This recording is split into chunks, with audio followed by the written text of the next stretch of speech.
It looks real good. All the paint looks good. And, Travis, it is 76 degrees on the field right now. So I think our players are going to be smiling tonight. That is a great temperature for a football game in August, I'll tell you. Of course, I've seen those kind of temperatures late in September and October where it would still be warm during the game. So that's a great. Well, the field looks great, and even though we had a little light rain shower, I don't think it's affected us. Field's dry now, isn't it, Joe? Yes, sir. So the atmosphere is getting cranked up. We got more people filing in. I know having a Thursday night game threw a wrinkle in everybody's schedule a little bit, but I think everybody's getting off work now and they're starting to file in. So we're starting to fill the stadium up, and I'm excited. I'm ready to play some football. I am too. Thank you, Joe. You've been listening to Joe Hayes and the Bennett and Johnson Sideline Report. We sure appreciate what they do. Brent, going back to you, let's go over our starters that we can expect to start for us tonight. All right, real quick, I want to give an update for those of you listening and maybe interesting. I just got an update on Lady Raider softball as they're playing across the way, hosting Toombs County in a big region matchup there. The Lady Raiders are leading 10-0, and if they hold in the bottom of the fifth, there will be a run rule, so it's 10-0. I like that. That'll give the Lady Raiders their fourth victory on the season. The starting players, I'm just going to go right down the list in no particular order. Linebacker Garrett Anderson, starting quarterback Cooper Brown, linebacker wide receiver K.J. Castile, wide receiver J.P. Peterson, wide receiver defensive back Shady Moore, wide receiver DB Legondrick Snell, at free safety Shamal Brinson, at linebacker Isaiah Grant, at running back Anthony Madison, Mad Dog, at middle linebacker K.J. Brown, kicker Ronaldo Juarez, and Dawson Murray is nose guard, and left guard is Andrew Bloodworth. He plays defensive end too, doesn't he? He does. Our right guard is Amari Arkwright, and he's back in the lineup this week. He was nursing an injury last week. Offensive line, defensive end Will Richardson, and right tackle Cam Preston, defensive tackle Christian Gurley, and center defensive end Jesus Brown, and our punter Drake Bloodworth. And Bloodworth also, last week at least, had the duties of kickoff, and man, did he do a tremendous job. Biggest shock of the season so far is when I saw him kick the ball off. I know since I have been calling Bacon County games over the last 6 or 7 years, I don't ever remember us kicking one into the end zone, but he did it last week. As long as I can remember, and I've been a Red Raider all my life, but I graduated in '94, and we had a kicker then. We learned his name. I couldn't remember it last week, Billy Parks, who could kick a field goal from anywhere between 40 and 45 pretty consistently. We got a kid that can do that now in Ronaldo, right, and Bloodworth, who can kick it. He kicked it inside the 10-yard line 5 times, 1 in the end zone, 2 inside the 5, and then 2 inside the 10. This is not slighting him. This is just talking about what he can generate. He's 5'5", maybe. Mm-hmm. Would you say that? Yes. And what does he weigh? 130, 140 pounds? 135. That's his wrestling weight too. He's a wrestler by trade. Now he's hard as a rock. Absolutely, he's a walking muscle. But we're talking about a small guy that can really generate a lot of power. Well, and it's not just like he kicks at line drive either. No, he gets height too. And that's why we were able to pin them on those kickoffs. Their average starting point was about the 15-yard line. And that right there makes a big difference. It's a weapon. It really. And I told him the other day, and when I saw him, I said, son, you don't realize what you mean to this team if you continue to do what you're doing. Well, we got the Telfair County Trojans coming in, Brent, and I really don't know what to expect of them other than what Coach Langford has told us about them. We didn't get to see them last year. I do understand they've got a good running back. They've got some size on the line. And they've got a quarterback that is supposed to be Mr. Everything. He can run it, he can throw it, and that they try to run the ball like we do, but rather than so much from a fullback or tailback position, they like to make sure that quarterback, and he's not a guy that just tries to exploit outside. I think he's tough between the tackles. Well, he is a 4-year starter, so he knows this offense, and he looks very comfortable in their offense, running it, obviously.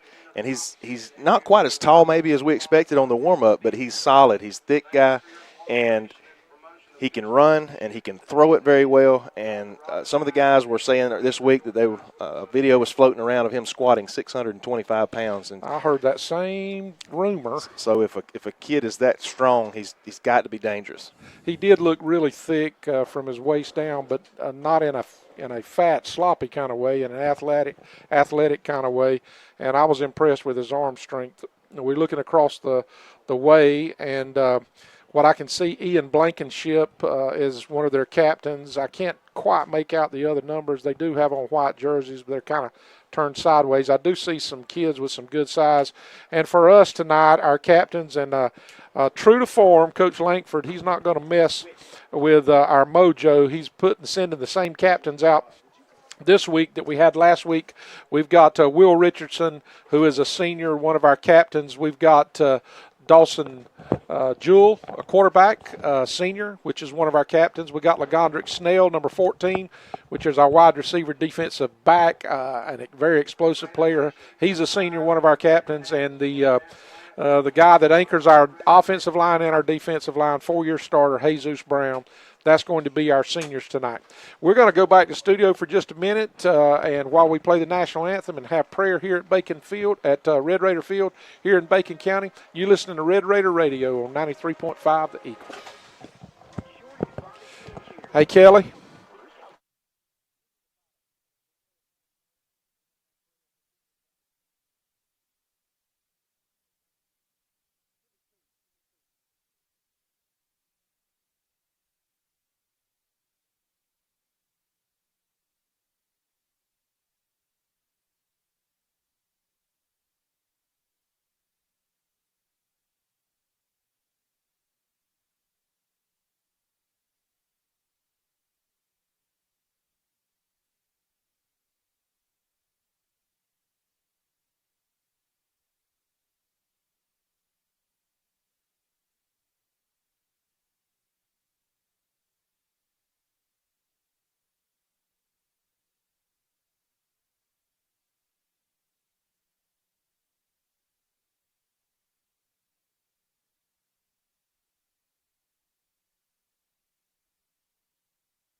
Is a a senior. We've also got number 6, Ian Blankenship, which looks like maybe he's going to be the quarterback.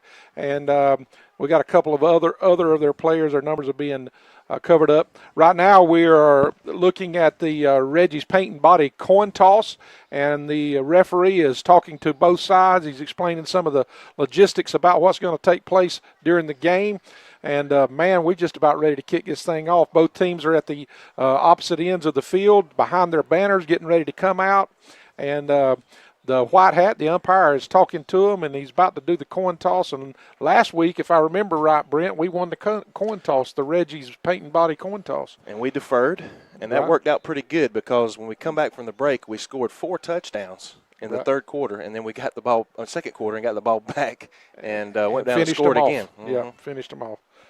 And the coin toss has been flipped, and let's see, he had to do it twice. He called it this time, and he's going to tell us what's going on. Yep. We won it, and we've deferred again. Boy, the mojo's working right. That's right. And we're going to see what this Telfair, this high-powered offense is all about, because they scored a bunch of points last year, Coach. That's I think right. They averaged about 44 points a game. Yeah, that you can tell that they're athletic.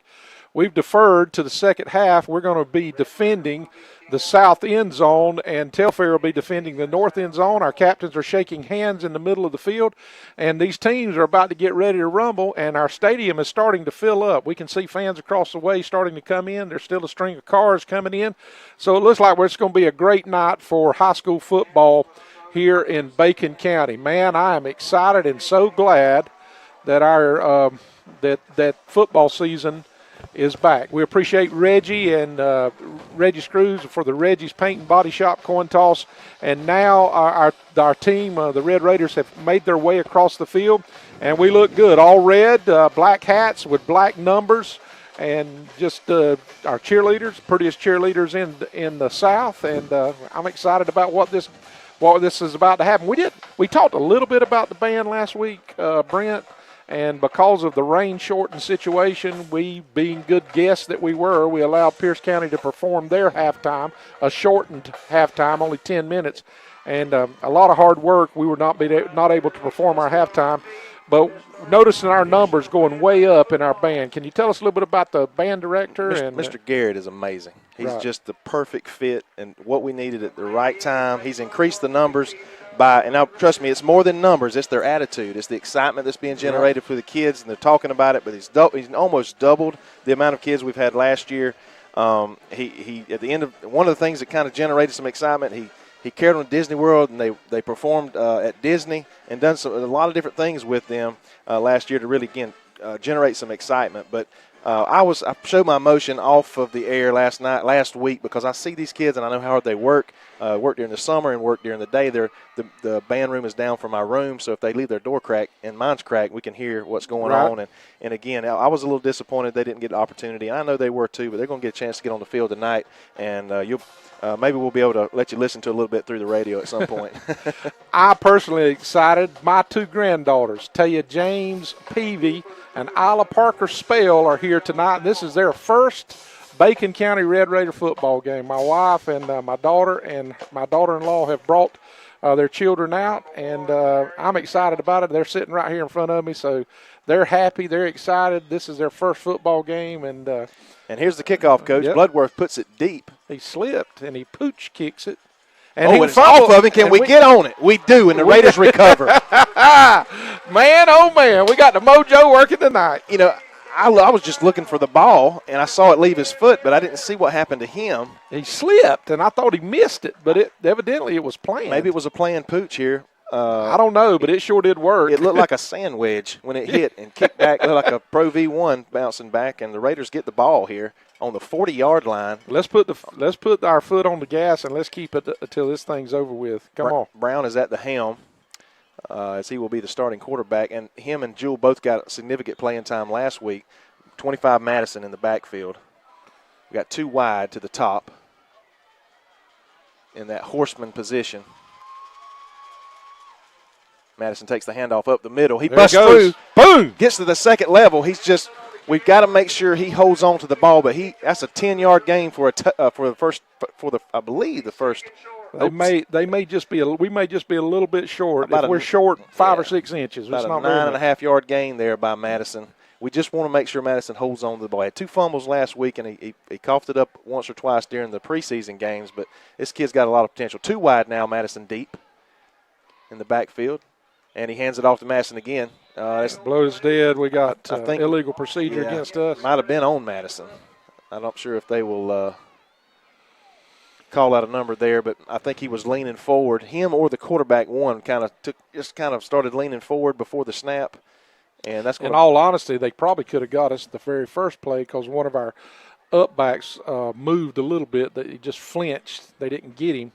But it's going to be second down and a long 5 is what we'll call it. Same formation, 2 wide, Madison in the back behind. Now he steps up in that horseman configuration, and we're going to step back to pass. And there's a pass. JP. And we're back to where we were at originally on the second down. Now it's going to be third and a short 1. About a foot. Yeah. Just shy of the 30-yard line. just joining us, the Raiders kicked off, recovered a botched reception on the kickoff by the or return by the Telfair Trojans, and we're in business here if we can get a first down. Again, split wide, Madison in the backfield. He gets the ball, and he leans forward for the first down. Yeah. The defensive line did a good job of containing him, but all we needed was about a length of the football, and we got a length of the body there, Coach. We got a defensive tackle named Kamari Rowe, number 73 for Telfair, and he's about as big around as he is tall. Yeah. But he's athletic. He's very, very, very quick, and he was past us before we knew what to do on that play. He's one particular, but other than the quarterback, on the defensive side of the ball, he said he can wreak some havoc. He's very active at the nose guard position. You can tell he's athletic. He's quick as a cat. Too wide again. Madison gets the handoff, cuts up the middle, cuts back to the left, stays on his feet for almost 10 more yards. Yes. Getting a good push right in the middle of our offensive line there against those big hog mollies right there for the Telfair side. Well, we're bringing our up backs. We've actually got 2 up backs this week, and we're bringing one of them kind of in motion, and they're just going in and picking those linebackers off, and we're falling in. And Madison, he gets ahead of steam going. He told me this week he weighs about 212, 215, but he looks like a 225-pound running back. He sure does. Here's the handoff again to Madison to the right side off tackle. He keeps turning those legs for another 5 yards. He told me in an interview, well, you're going to be able to hear him at our halftime interview, Richmond Bacon halftime show. We interviewed him and Andrew Bloodworth for the senior spotlight, but he was telling me that he's going to have 2 hands on the football this game. He said, Mr. Peavy, I'm going to have 2 hands on the football game. That's right. Everybody, I think, is joking him, so he's I'm sure he's going to pay a lot of attention trying to hold on to the football. Too wide again, Madison in the backfield. Takes the handoff to the left side, and he dives for about 4 yards. Turf monster. It'll be about 2nd and 6, I believe, maybe 7. Yeah. Man, this is a nice-looking drive right here. And we are inside the 20 all the way down near the 10-yard line. Absolutely. Just what the doctor ordered, a turnover and a potential score. We're definitely within field goal range. Right. Again, 2 wide, Madison in the backfield. He stays behind. Oh, there's the pass. Oh. A little bit of pressure on the quarterback. Had a hand in his face, slightly overthrown, a little slant. That was a nice-looking play. It really was a good-looking play.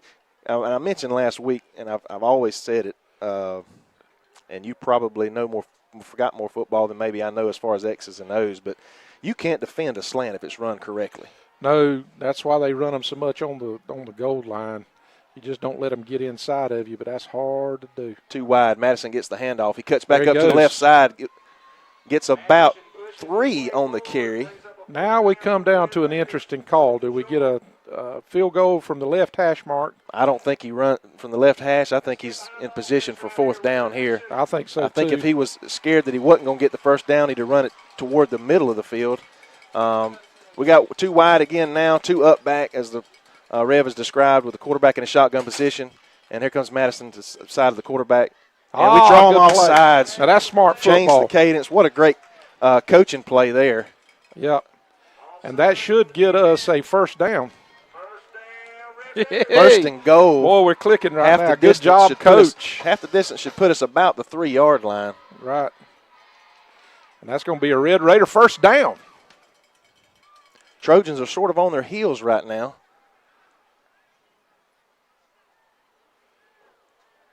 And quarterback Cooper Brown directing this offense. Boy, it's good to know you got 2 good quality quarterbacks. Hand the ball to and Madison. A heavy running back that walks in for a touchdown.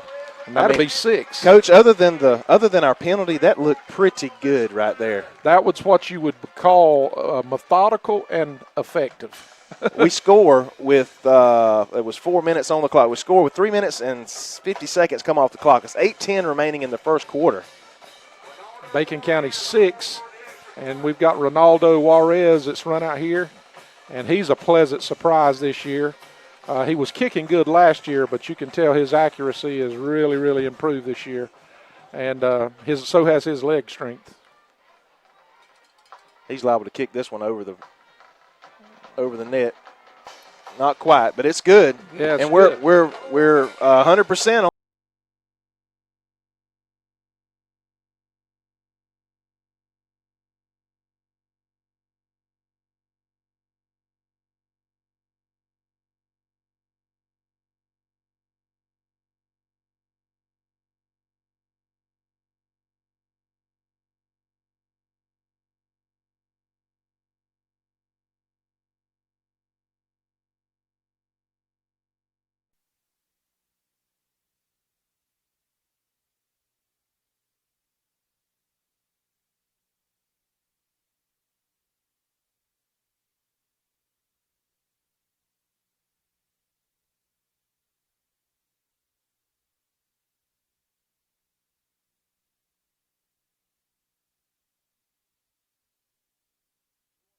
Game sponsors Richmond Baking, the Huddle House, Bennett and Johnson, Lamar's Pharmacy, Reggie's Paint and Body Shop, and Bacon County Hospital. We got Bloodworth about to kick it off, and another pooch. Evidently, they're scared of the guys that are in the back. So we got to get good coverage here, and we do have a great open field tackle by 41. Tyler Wilcox. You talk about a fine young man. Yep. That feller's it. He didn't play for us last year. He set out and he wrestled for our wrestling team. Not sure exactly the details about football, but he come back out this year as a senior, and he's been very productive through the summer and obviously now on the field in special teams. I talked to him last week after the game and congratulated him on a win. Like you said, super kid, very humble, very thankful to be able to be back part of this Red Raider football team. We talked about Bloodworth earlier, not a real big kid, but this kid, he's not real big, but he's built like a Greek god. Yeah. Blankenship in the shotgun. They have 3 wide to the right. Looks like I don't know if it's going to be offsides or a motion. Yes, motion penalty against them. We'll take it. And again, that is Blankenship, number 6. Ian is his name. Yep. Again, we mentioned him earlier, 4-year started, big, strong kid, capable of running and throwing it down the field. Got a big wide receiver down here low, number 42. Looks like Charles Ashley. Yep.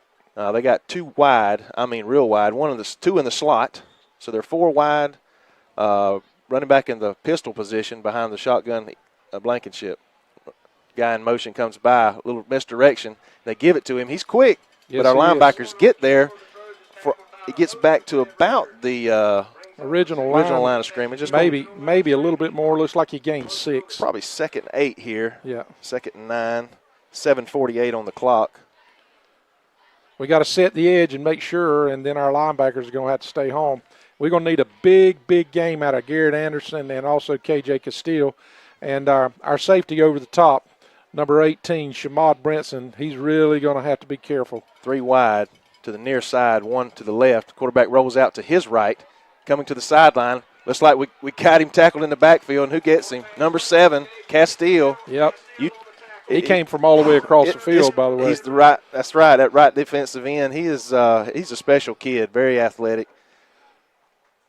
I feel like if we can keep him contained, I've got a lot of confidence in our middle linebacker, KJ Brown. He also is about a 4-year starter. I know he started 3 years. That's right. And he played a lot as a freshman. Well, the quarterback was looking to throw, so our defensive backs obviously were in position as well. 3 wide to the top now. A lone receiver to the bottom. Looks like we got another false start on the offense. Yep. I noticed just then that KJ Castile, like you said, the outside linebacker, he was creeping up on top, expecting pass. He was creeping up towards the line of scrimmage, and that boy, he's not quick. He's sudden. Yes. To be as big as he is. What is he, about 6'1", 6'2", maybe? About 6'2", 180 pound, 185 pound. But that's muscle. That's right. He's not skinny. You talk about a kid that looks good in a uniform. Yeah, he does. He just looks athlete, doesn't he? Again, 3 wide to the top, 1 down low. Wide receiver comes out in the slot position and swings around. Oh, what a big sack by Garrett Anderson. Blindside. 4th down now and about 20 after the 6 or 7 yard loss. Holy smokes. He just come flying through there like a rocket.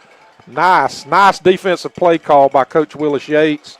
And our defense, Coach Yates, you don't see a lot of emotion out of him. He was pumping his fist in his alma mater. I watched them the other night.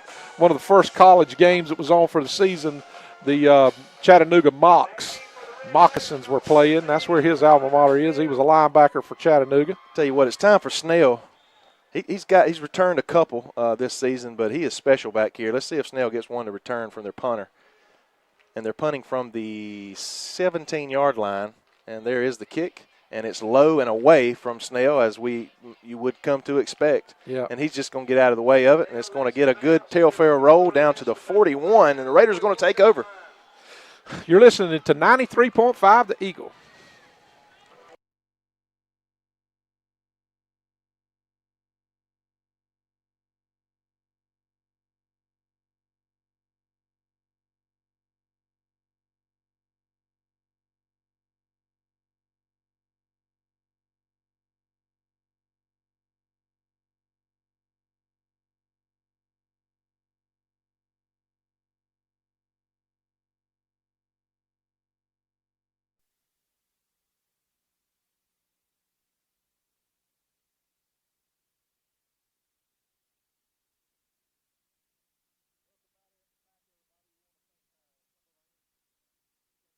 McDonald's, Pineland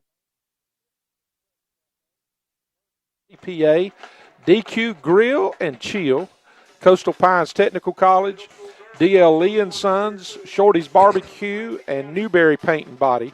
And we also have a new sponsorship this year, the Red Raider Spirit sponsors. We thank them. Some of them are Pro Vinyl, Advantage South, Country Financial, and F&B South of Alma.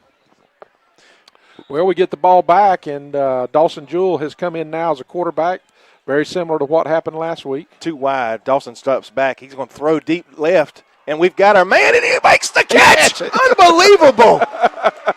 The J.P. Peterson, just a perfect throw, and he tips it off his fingers and tips it back to him and makes the catch 3 times. And I like your faith, because when you said he makes the catch, he was still bobbling it. So good job. And I wasn't expecting him to bobble it, okay, but he brought it in. What concentration. Man, I tell you what, that's going to look good on a replay somewhere. Hey, that's a good play. We got it clicking right now. We're on about the 23-yard line.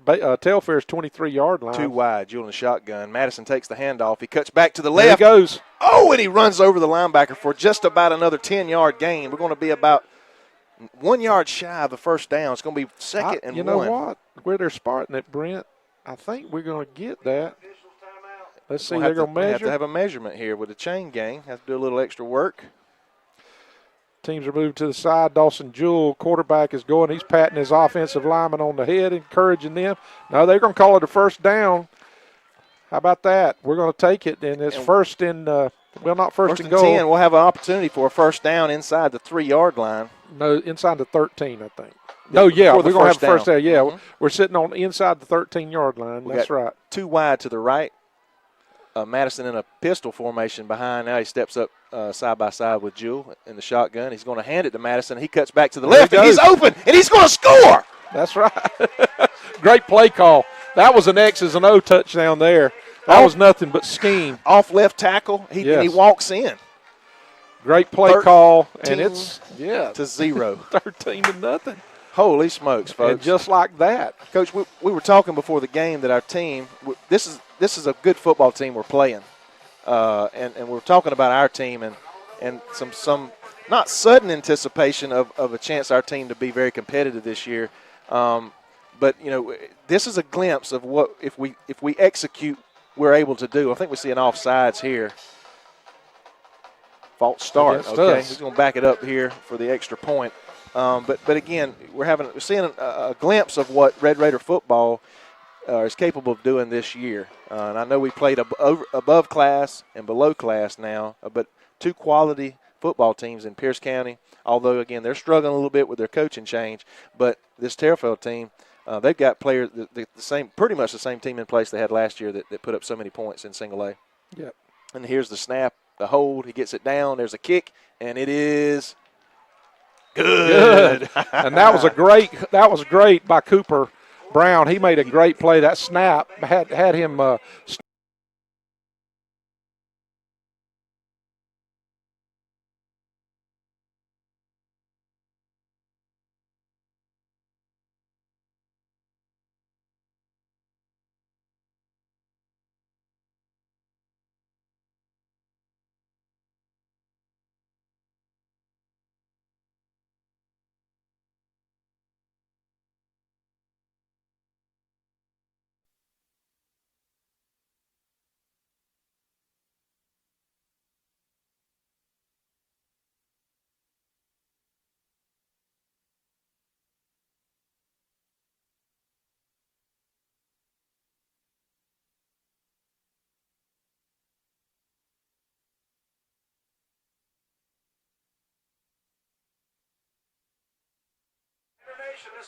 Drake Bloodworth lines up, and our kickoff team lines up. This would be our third kickoff of the game so far, and it's been successful with the pooch. I tell you what, and there's the pooch again. It's a little bit deeper and high, back to inside the 10 again. Oh, there's KJ. Yep.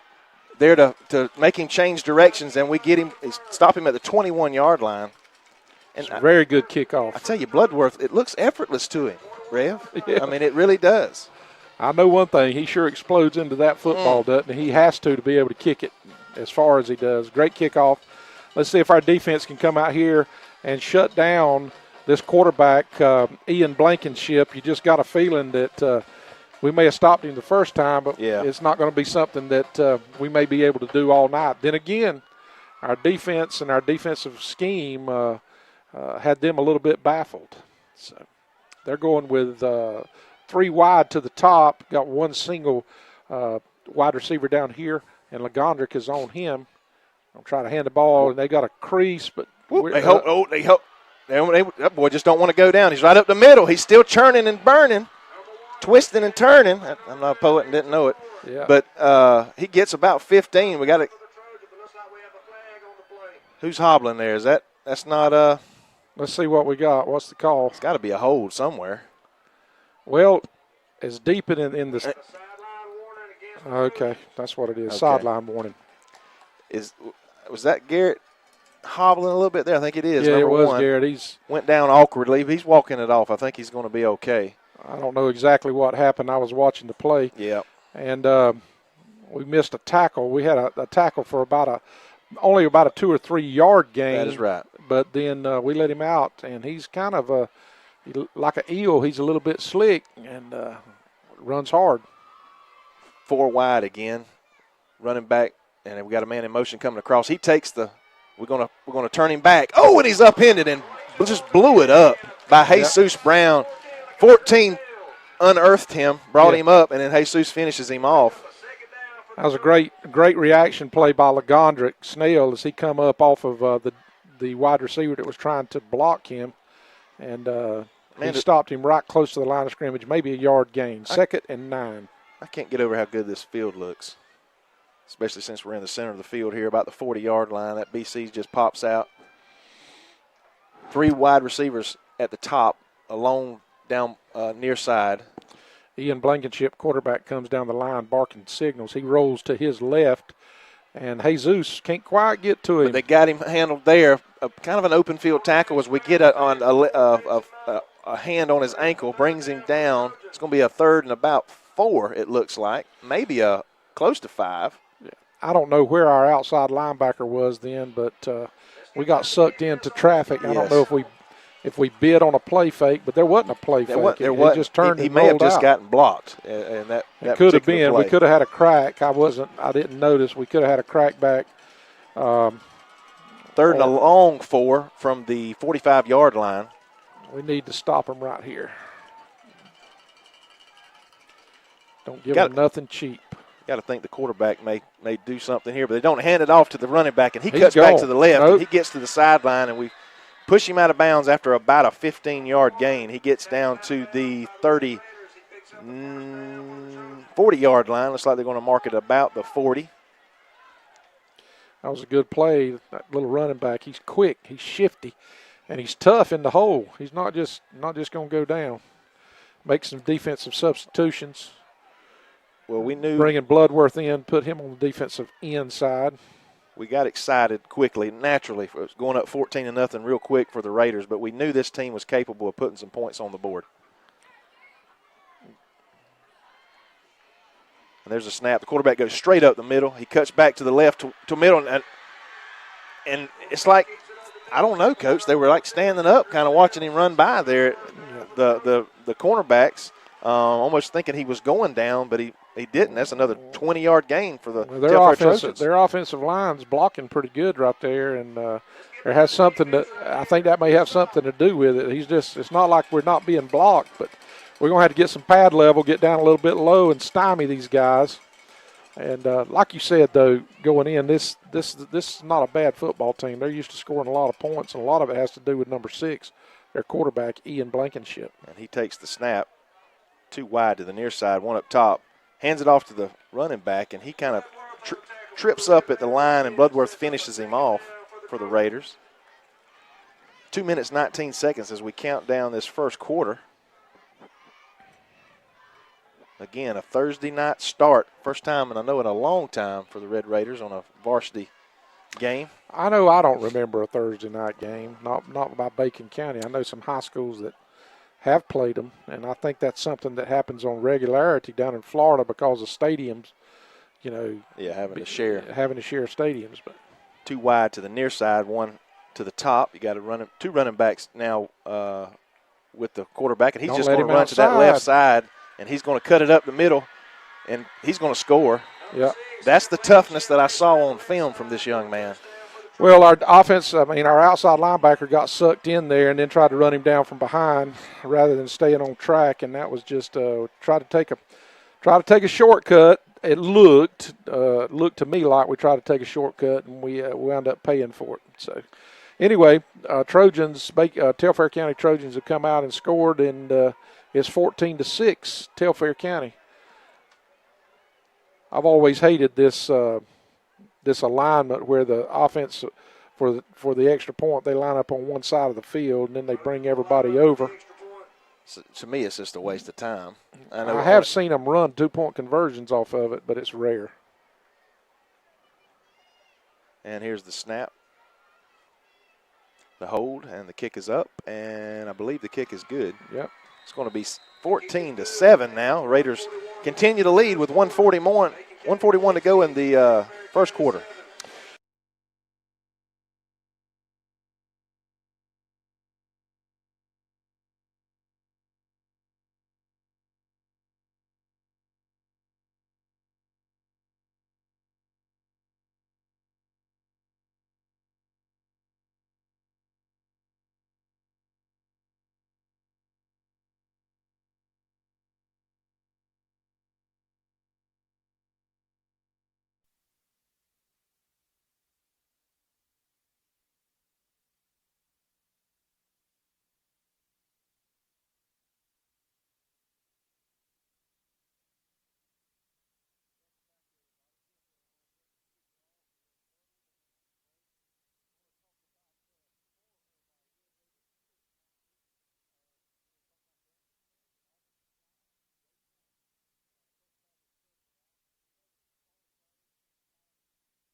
It's not quite as easy as what it was. We're going to flip the field. I was wondering if they were going to flip it. It didn't look like they were going to, but we're going to flip the field. Now we're going to be running from the north to the south, and we are on, let's see, we're going to be on our own 40-yard line. Looks like we're dead up on the 40-yard line. So 2nd and 9. Yeah, 2nd and 9, that's right. You know, we spread the ball out a little bit against Pierce County. And I guess they're kind of bunching it up on us a little bit inside. We may go back to that spread. Of course, what we've done so far has worked. That is correct. But and here comes Madison splitting out to the right. So you got to think, he's a quarterback. That was. That's got to be. I believe that was KJ that was actually in motion. Yep, yeah. It sure was. Yeah. From that up back position. That's 2 penalties on the Red Raiders. On the offensive side of the ball. That's going to put us back 2nd and 14. Not really the position you want to put yourself in. No. Again, we want to try to be a little more consistent. We got 2 wide to the near side. That is KJ in the backfield. He's going to take the handoff and just get stopped. I mean, they need to blow the whistle there. I mean, there was just a host of white jerseys there. It's going to be third down and about 17, I would presume now. Looks like KJ Jesus may have took something in the face. He's coming to the sideline right here. I don't know if he got hit in the eye, but we want to change centers, and that's always tricky. I don't know if he got hit in the face or got hit in the nose or exactly what happened to him. Our Raiders are split wide, one at the top, one at the bottom. It's 3rd and long, 3rd and 16, presumably in a passing play, and he goes back to throw. Looks like an opportunity as he goes up, and it's going to be intercepted. Yep. That ball was thrown inside, and they knew where we were going with the ball. We may have got it a little bit deeper with the punt, but it was not altogether a bad play. No, not a bad play. The field will flip about 30, 35 yards. Yeah. They'll take over on the 37. What I am concerned about is what their offense did their last drive. They just kind of, you talk about methodical, they just kind of methodically went down. Yeah, at about 8 or 10 yards a clip. Yeah. A little bit bigger chunks than we took, but and we're able to score. Our defense is going to have to bow their backs here with 11 minutes early here in the 2nd quarter.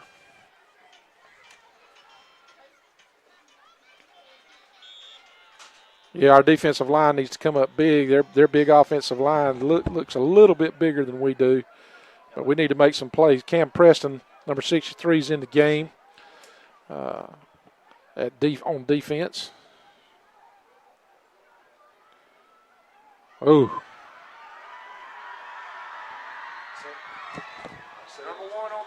There we go. They just broke open for about a 12-yard gain. That little running back they got, he hit the hole. They're opening some big holes. No wonder they score a lot of points. Their offensive line is really playing a good game. The running back they've got there, number 7, Jeriel Cohn. I'm sorry, if I'm reading that right, he's just a freshman.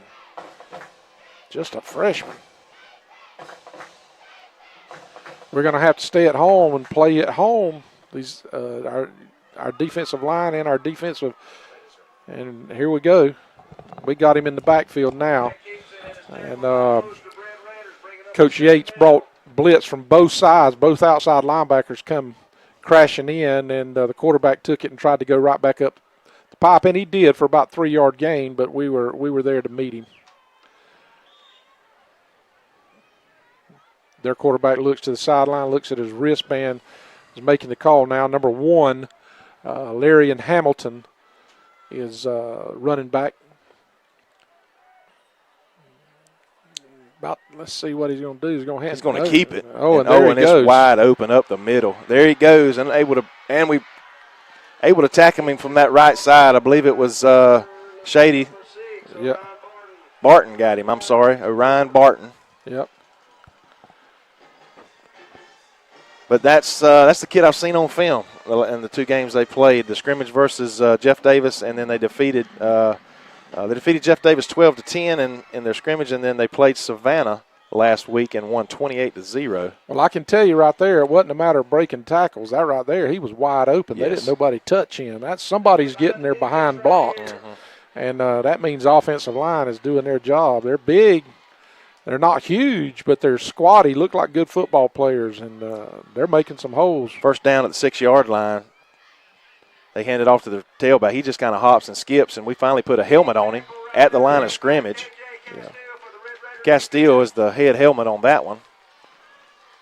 It's a big stop there for no gain. It's going to be about 2nd and 7 again, I believe. Or they actually gave him a yard. Bloodworth was also, Andrew Bloodworth also in there on that tackle. 2nd and goal from the 4-yard line.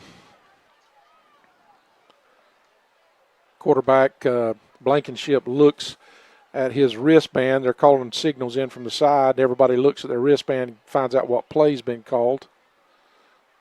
And he's going to try to take it and find a hole. And he is grabbed around the waist. And he leans over for about another yard. It's going to be. Looked like there was a fumble, but they're calling it down by contact, and they're on about the 1-yard line. He fell forward for a couple yards. I don't Brent. Contact, but he was laying on somebody. I don't know. I thought he had to touch the ground. But anyway, it's going to be 3rd and 1, 3rd and goal essentially here. Raiders have a chance to bow their backs here. If we're going to bring something, we're going to do something. And it I think looks like we're going to call a timeout. Yeah. There you have it for our Burt CPA timeout. You're listening to Red Raider Radio on 93.5 The Eagle.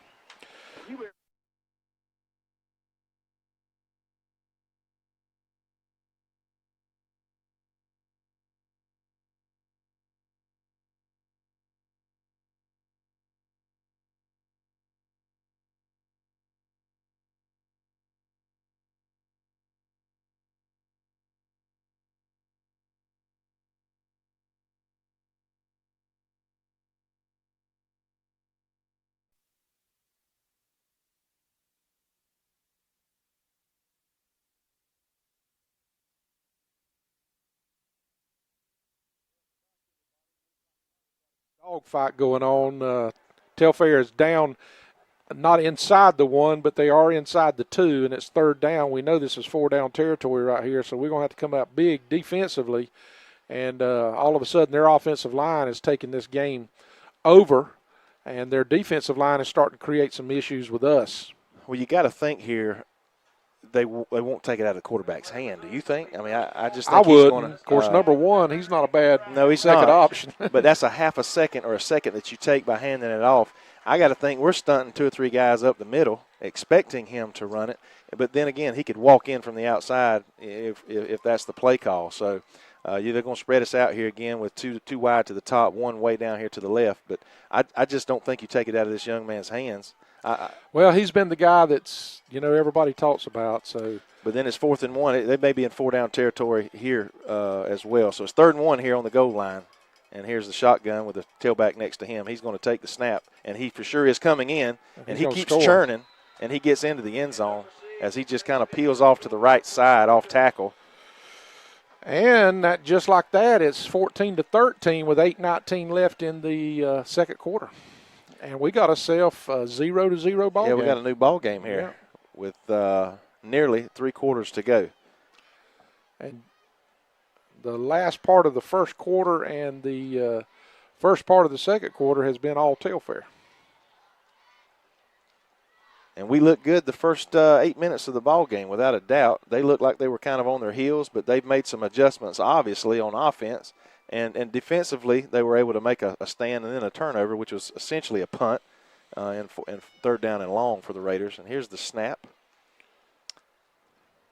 and the hold and the kick. And it looks like it's good. And it is 14-14, 8:19 left in the second quarter, Rev. Yes, you're listening.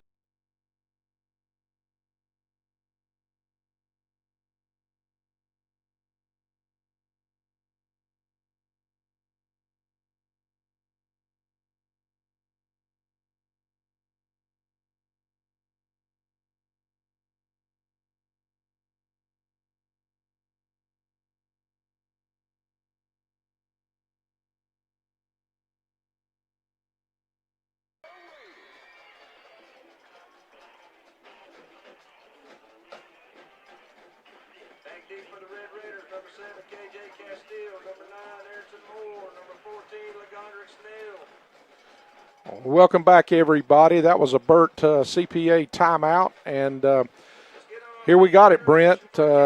We've got ourselves a ball game. Well, a brand new one. Essentially, it's 0-0, as you said. It's 14-14 now. I talked to some folks this afternoon, and it could be a high-scoring game. It looked like it could have got away from Telfair early, but again, they're showing what they have shown the last 2 years is a very potent offense.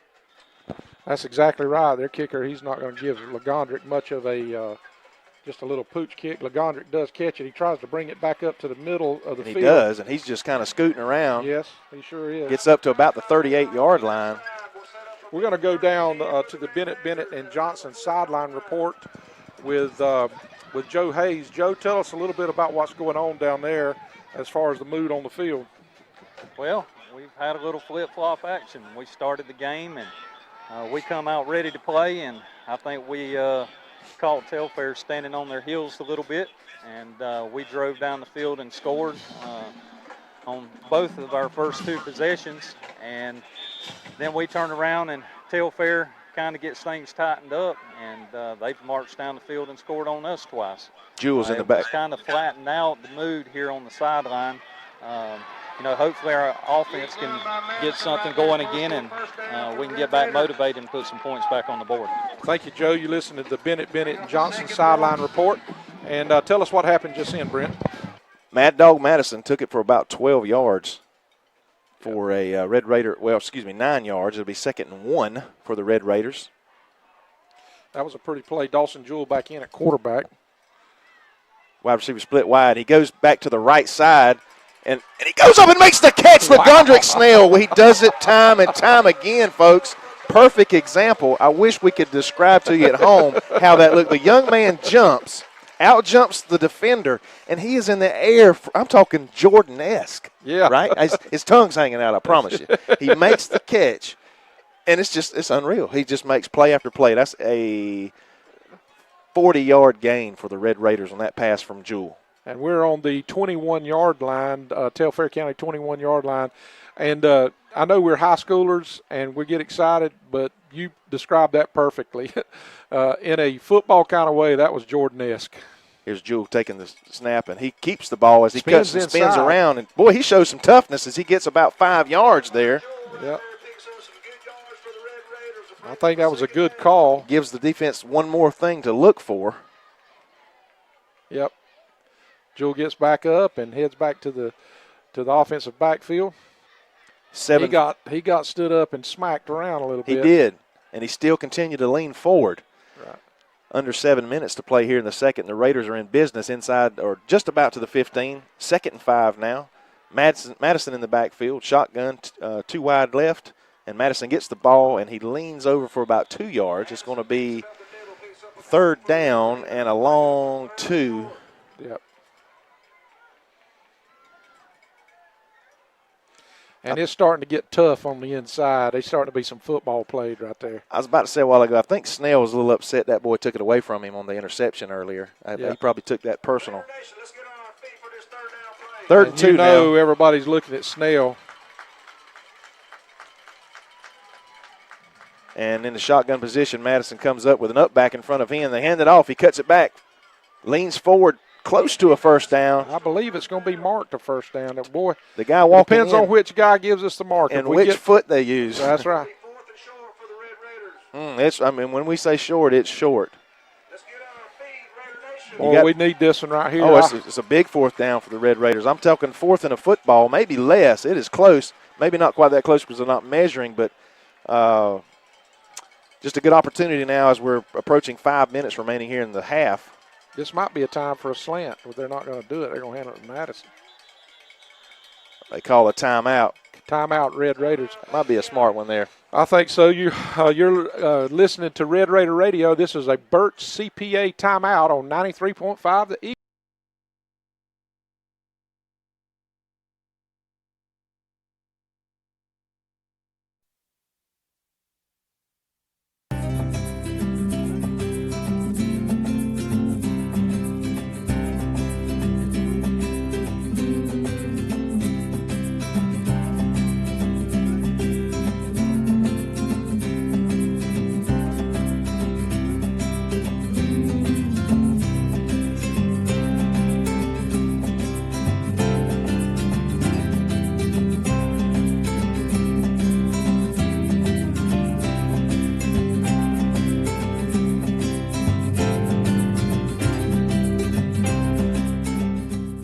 know if we're going to try to power them.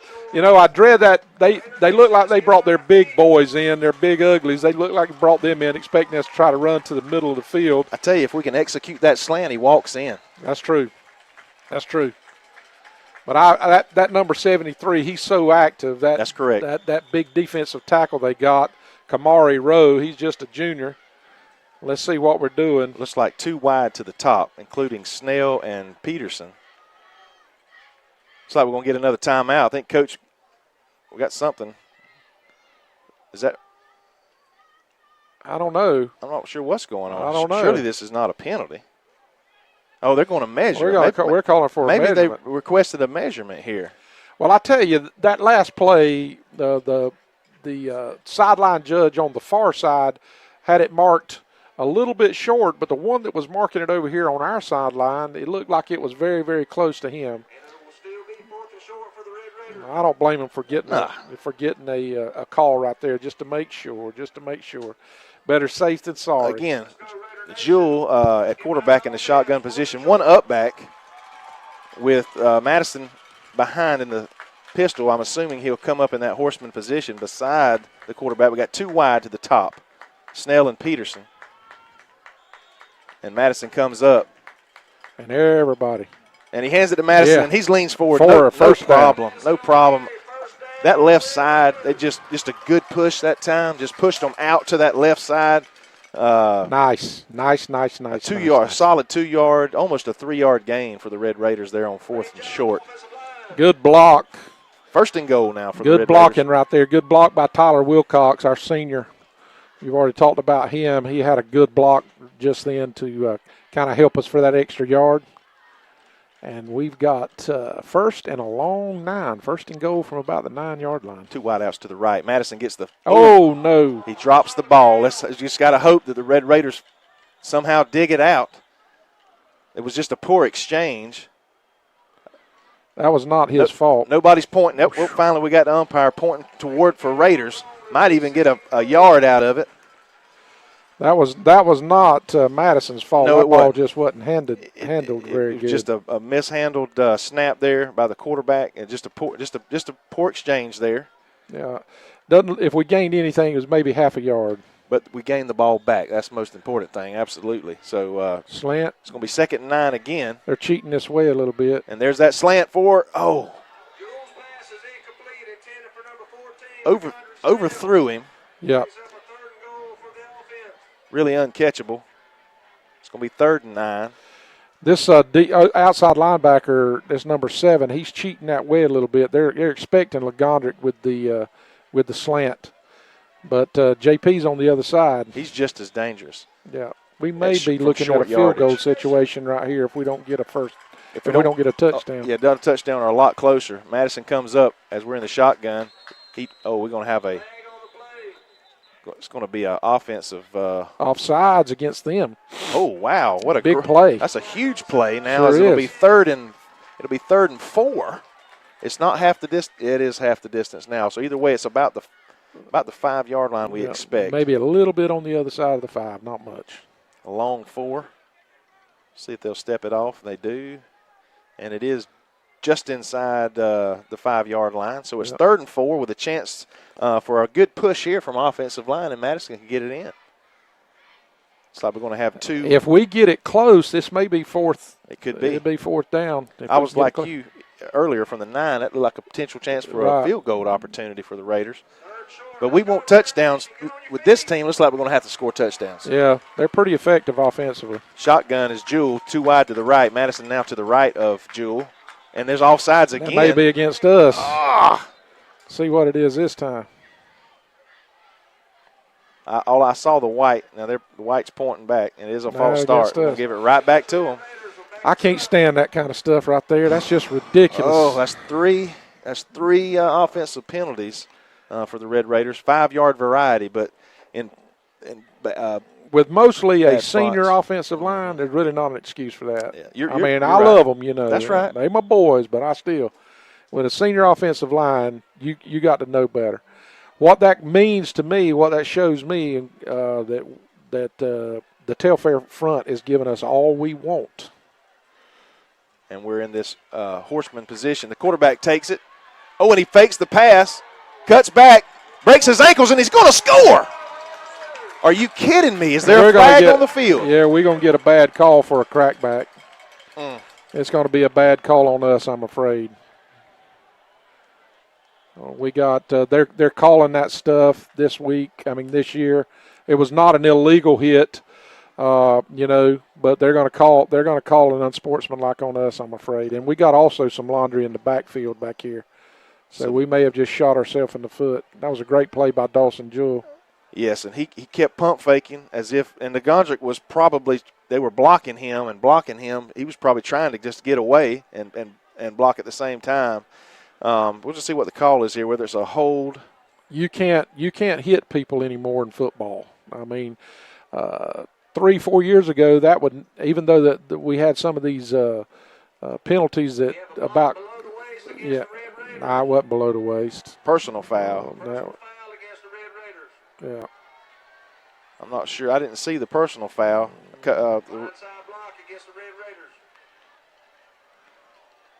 Okay, so the Raiders are going to have a 15-yard penalty here, and that's going to take us all the way back to around the 20, it looks like. It's going to be 3rd and about 19.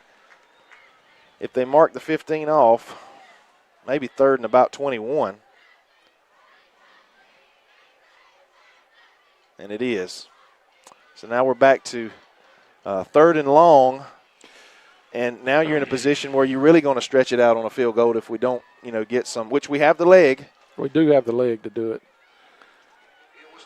What a great play by Jewell to extend that play and do everything he could to potentially get it in the end zone. That's just an unfortunate play by the Raiders. And Gondrick's being doubled out here. They're going to flop. They're going to double team him out here. Too wide. They're tight, though. Madison up next to the quarterback, takes the snap, and he's going to pass again to LeGondrick. He had him and just barely overthrew him. He threw it to the flag. That was not a bad throw. To the pylon, that's right. Just out of reach. And it's going to be we are going to be reaching for a field goal here. I'm anxious to see this. I wish it was a touchdown, but I'm anxious to see what we got with a leg right here. It's going to depend on the hold. Ball will be spotted around the 28-yard line. So we're looking at a 38-yard field goal attempt, which is well in Ronaldo's range. We got LeGondrick out here. I don't know. They're not being fooled by this if we're going to try to fake it. And here's the snap and the hold and the kick, and it's missed it to the right.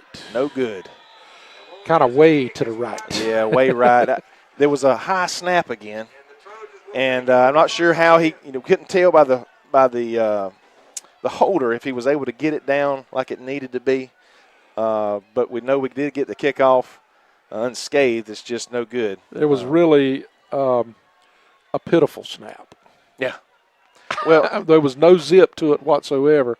It was just almost like somebody turned around and tossed the ball back to you underhanded. Well, I mean, it wasn't any. If there's been any inconsistency on the special teams, it's been the snapping. We saw a couple long snap problems last week. That's right. Early in that game. Well, we've turned the ball over now to Telfair County, and they're on their own or on our 20-yard line. Their own 20-yard line. I'm sorry. Good tackle there by the linebacker. Yep. Is that KJ? KJ. Yeah. It's 3 minutes, 36 seconds remaining in the second quarter. We better unpack our lunch pail right here because we've come for a game right here now. This is and we don't need them to score. Have they thrown the ball yet? They've yet to throw the ball, have they? No, he hasn't thrown it yet. I hope they don't try to lull us to sleep right here.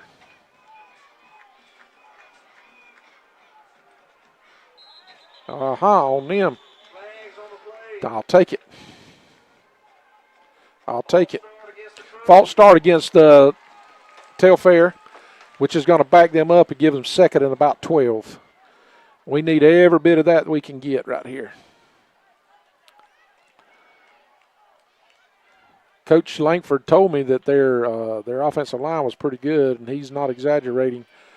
It's going to be a tough. It looks to me like it's going to be a heavyweight boxing match. It may be just who can last the longest here. And again, this is an experienced team coming off of a season that they averaged over 40 points a game last year offensively. And it doesn't look like they were doing it, throwing it all over the field. It looks like they were doing it running. Well, here he goes. He rolls out, and he's going to throw here, and we got a chance to intercept it, and we do. That's Shady. Yeah. Shady gets the interception, or is that Shamad? He's going to come back around to the right side as he gets to the 20 with a blocker. Oh, he gets a late hit out of bounds. And there's a flag over here, but you watch. Two flags. And they're going to, I guarantee you it's going to get called on the Raiders because we should have got a unsportsmanlike here as he was practically out of bounds. I don't know. Let's see what they're talking about. They're calling it against us, but it was after the interception, so we're going to get the ball even though we're going to get the ball. Gracious alive. Yeah, sometimes, you just don't know what the ref is seeing. But you're taught if you see the back numbers, you don't touch them. Is that correct? That's exactly right.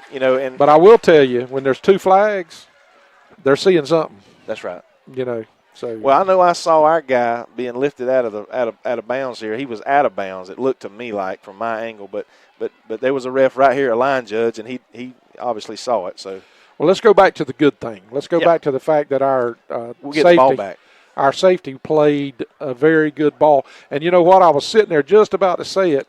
What we need is a turnover so we can get up before we go into halftime, and we give ourselves an opportunity. Now Telfair County is taking a timeout. This is a Burt CPA timeout. You're listening to Red Raider Radio on 93.5 The Eagle.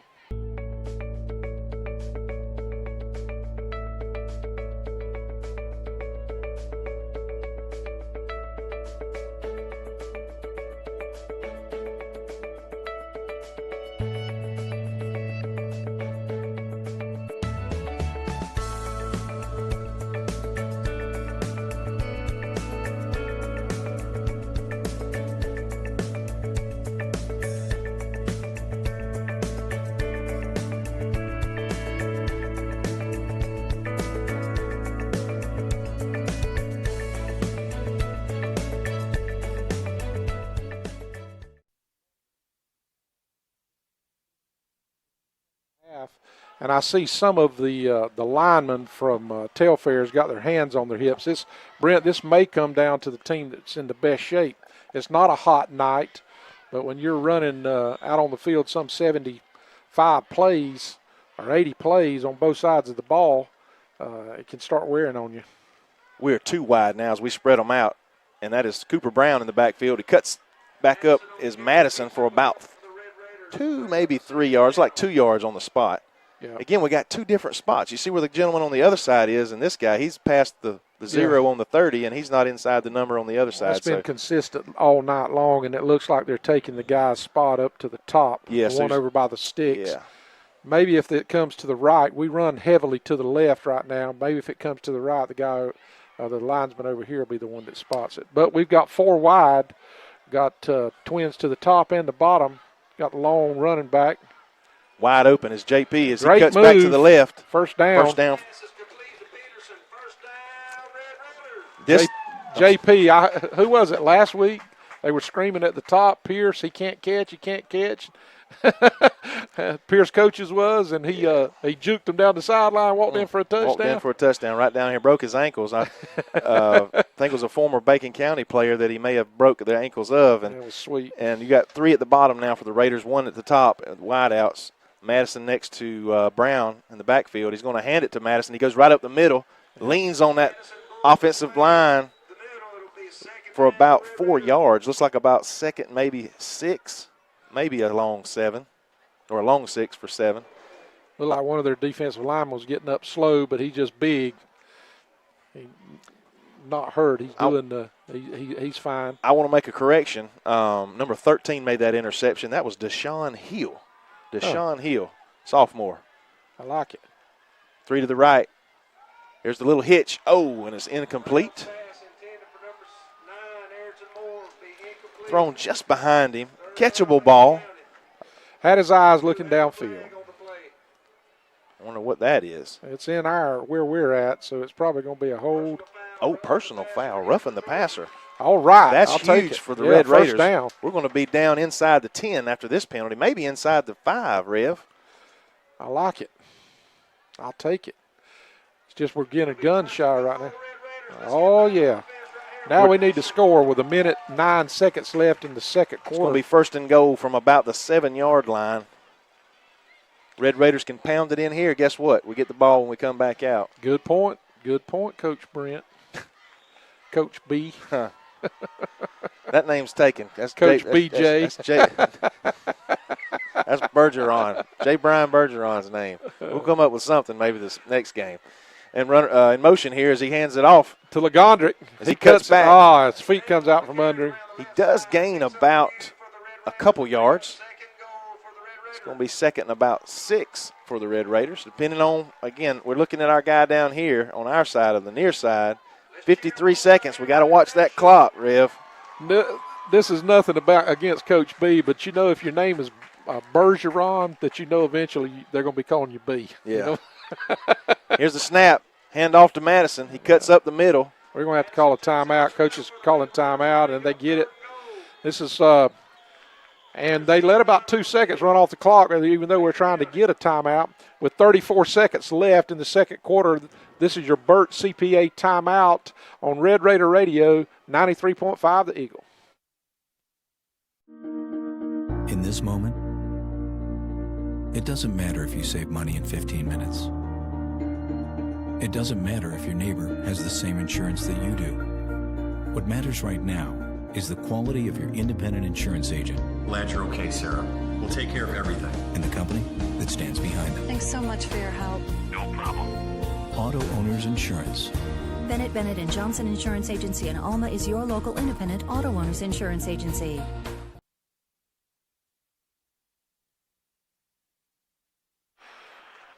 Be sure and stay tuned for our Richmond Bacon halftime show, where the score here right now is Bacon County 14, Telfair 14, but we're on the 4-yard line, on Telfair's 4-yard line with 34 seconds left. This is going to be interesting, needless to say, in the next couple of plays. I think we have one timeout remaining, Rev.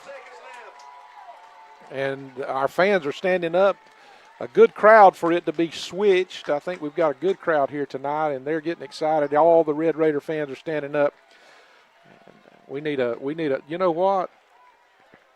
They're trying to call. Now they get their attention. Yeah, we had a wide open Ayrton Moore. Uncovered slot receiver. 3 Yep. to the wide to the bottom. They're Madison stacked up. in tight. And we're going to pass. Interference. Oh, my goodness. No flag. Are you kidding me? I mean, he hit him way before the ball was there. Yeah, I don't know how that was not called. I've got no idea how that was not called. But I'm not crying. I'm just calling it like I see it.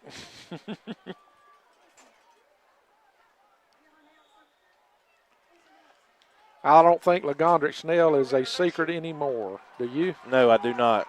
4th and 4, 30 seconds remaining. Looks like it's going to be an offensive false start. Maybe the Raiders let the clock run down and we try to get they just let some time run off the clock. 24 seconds remaining. You got to think maybe we attempt another field goal here, because you don't think you're going to run it in from the 9-yard line or wherever they spot it. I can't see the football. Yeah, let's be a long 9, nearly 10 yards. 4th down. We do have a timeout remaining, I believe.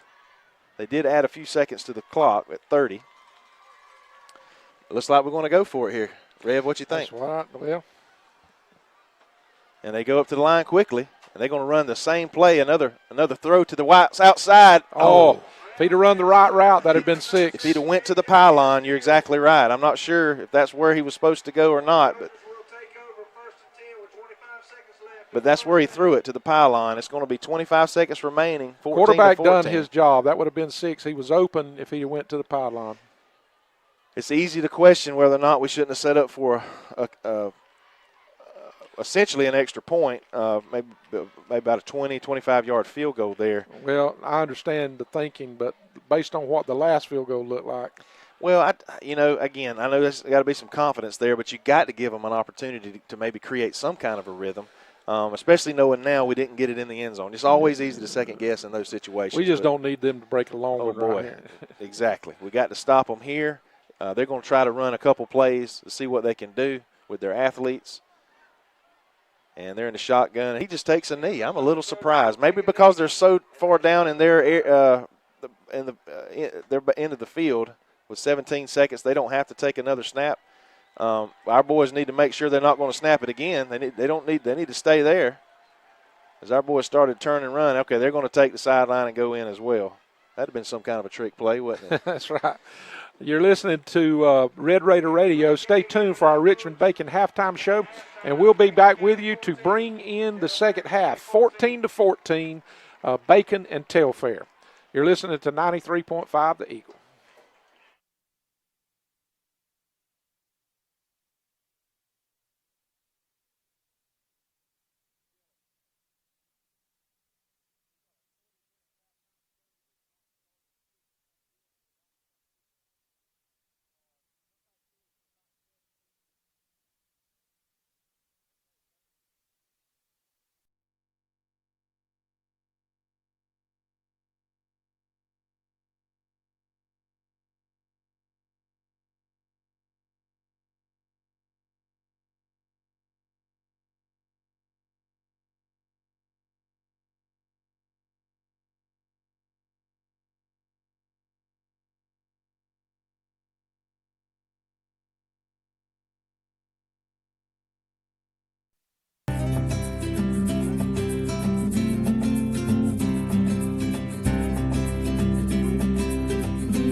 In this moment, it doesn't matter if you save money in 15 minutes.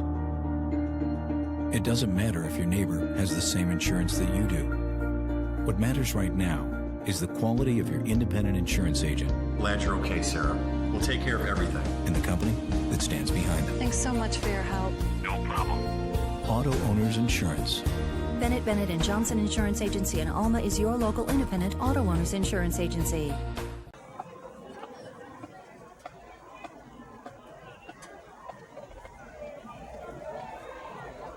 Drum major, is your band ready to perform?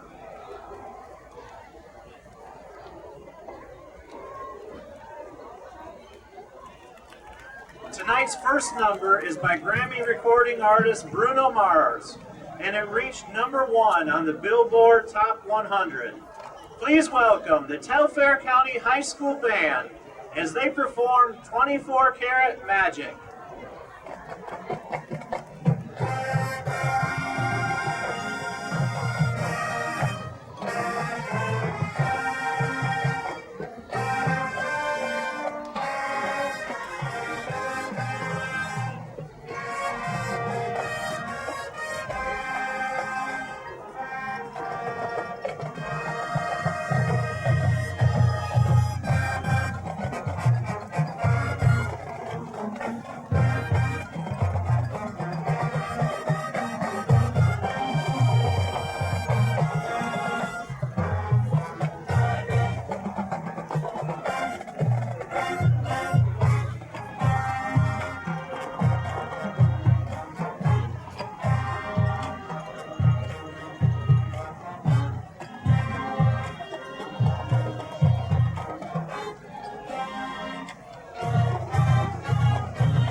Let's give Telfair County's man a wonderful, wonderful round.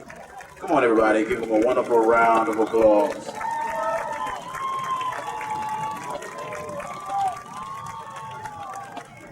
Alma, Georgia, are you ready? I can't hear you. Alma, Georgia, are you ready? And now, entering the field, your Bacon County Raider Regiment.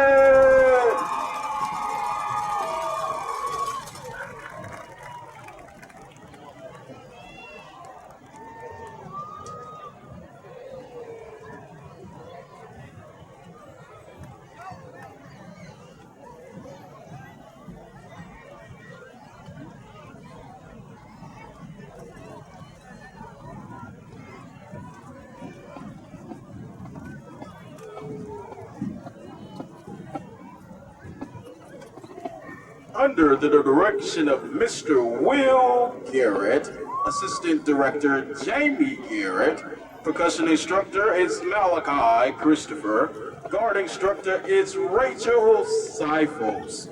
The band will be performing their show Fire, which includes Burn by Ellie Golden and This Girl is on Fire by Alicia Keys. Band, check up. Band, check up. Drum majors are Michaela Taylor and Carly Vaughn. Drum majors, is your brand ready?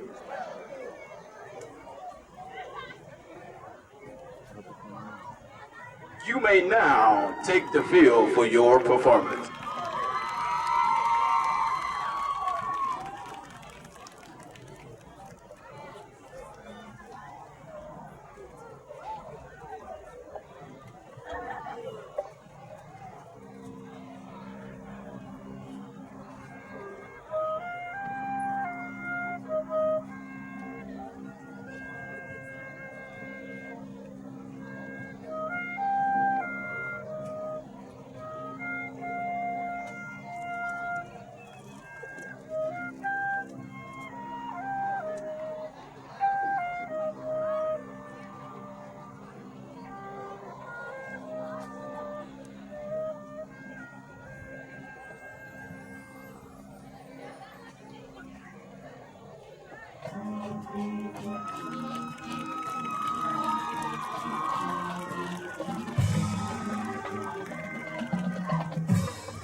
one. Everybody, stand to your feet and give a round of applause for your Raider Regiment.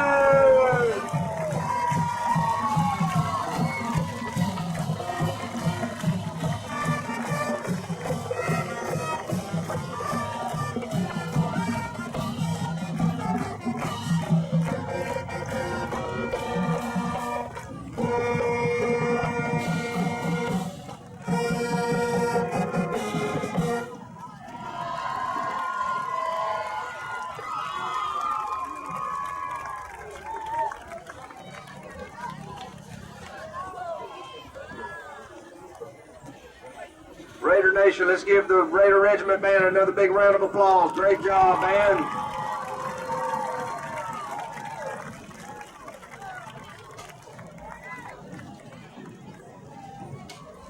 If you bought a program before the game, if you will, check the coaches page.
In this moment, it doesn't matter if you save money in 15 minutes. It doesn't matter if your neighbor has the same insurance that you do. What matters right now is the quality of your independent insurance agent. Glad you're okay, Sarah. We'll take care of everything. And the company that stands behind them. Thanks so much for your help. No problem. Auto Owners Insurance. Bennett Johnson Insurance Agency in Alma is your local independent auto owners insurance agency.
And boys and girls, and not quite got to the competitive level yet, but good things are ahead. Improving, and our kids are learning the game. That is another athletic venue that some of our kids can participate, and I am all about athletics, about participation in the band, whatever our kids can do extracurricular that's connected to the school system.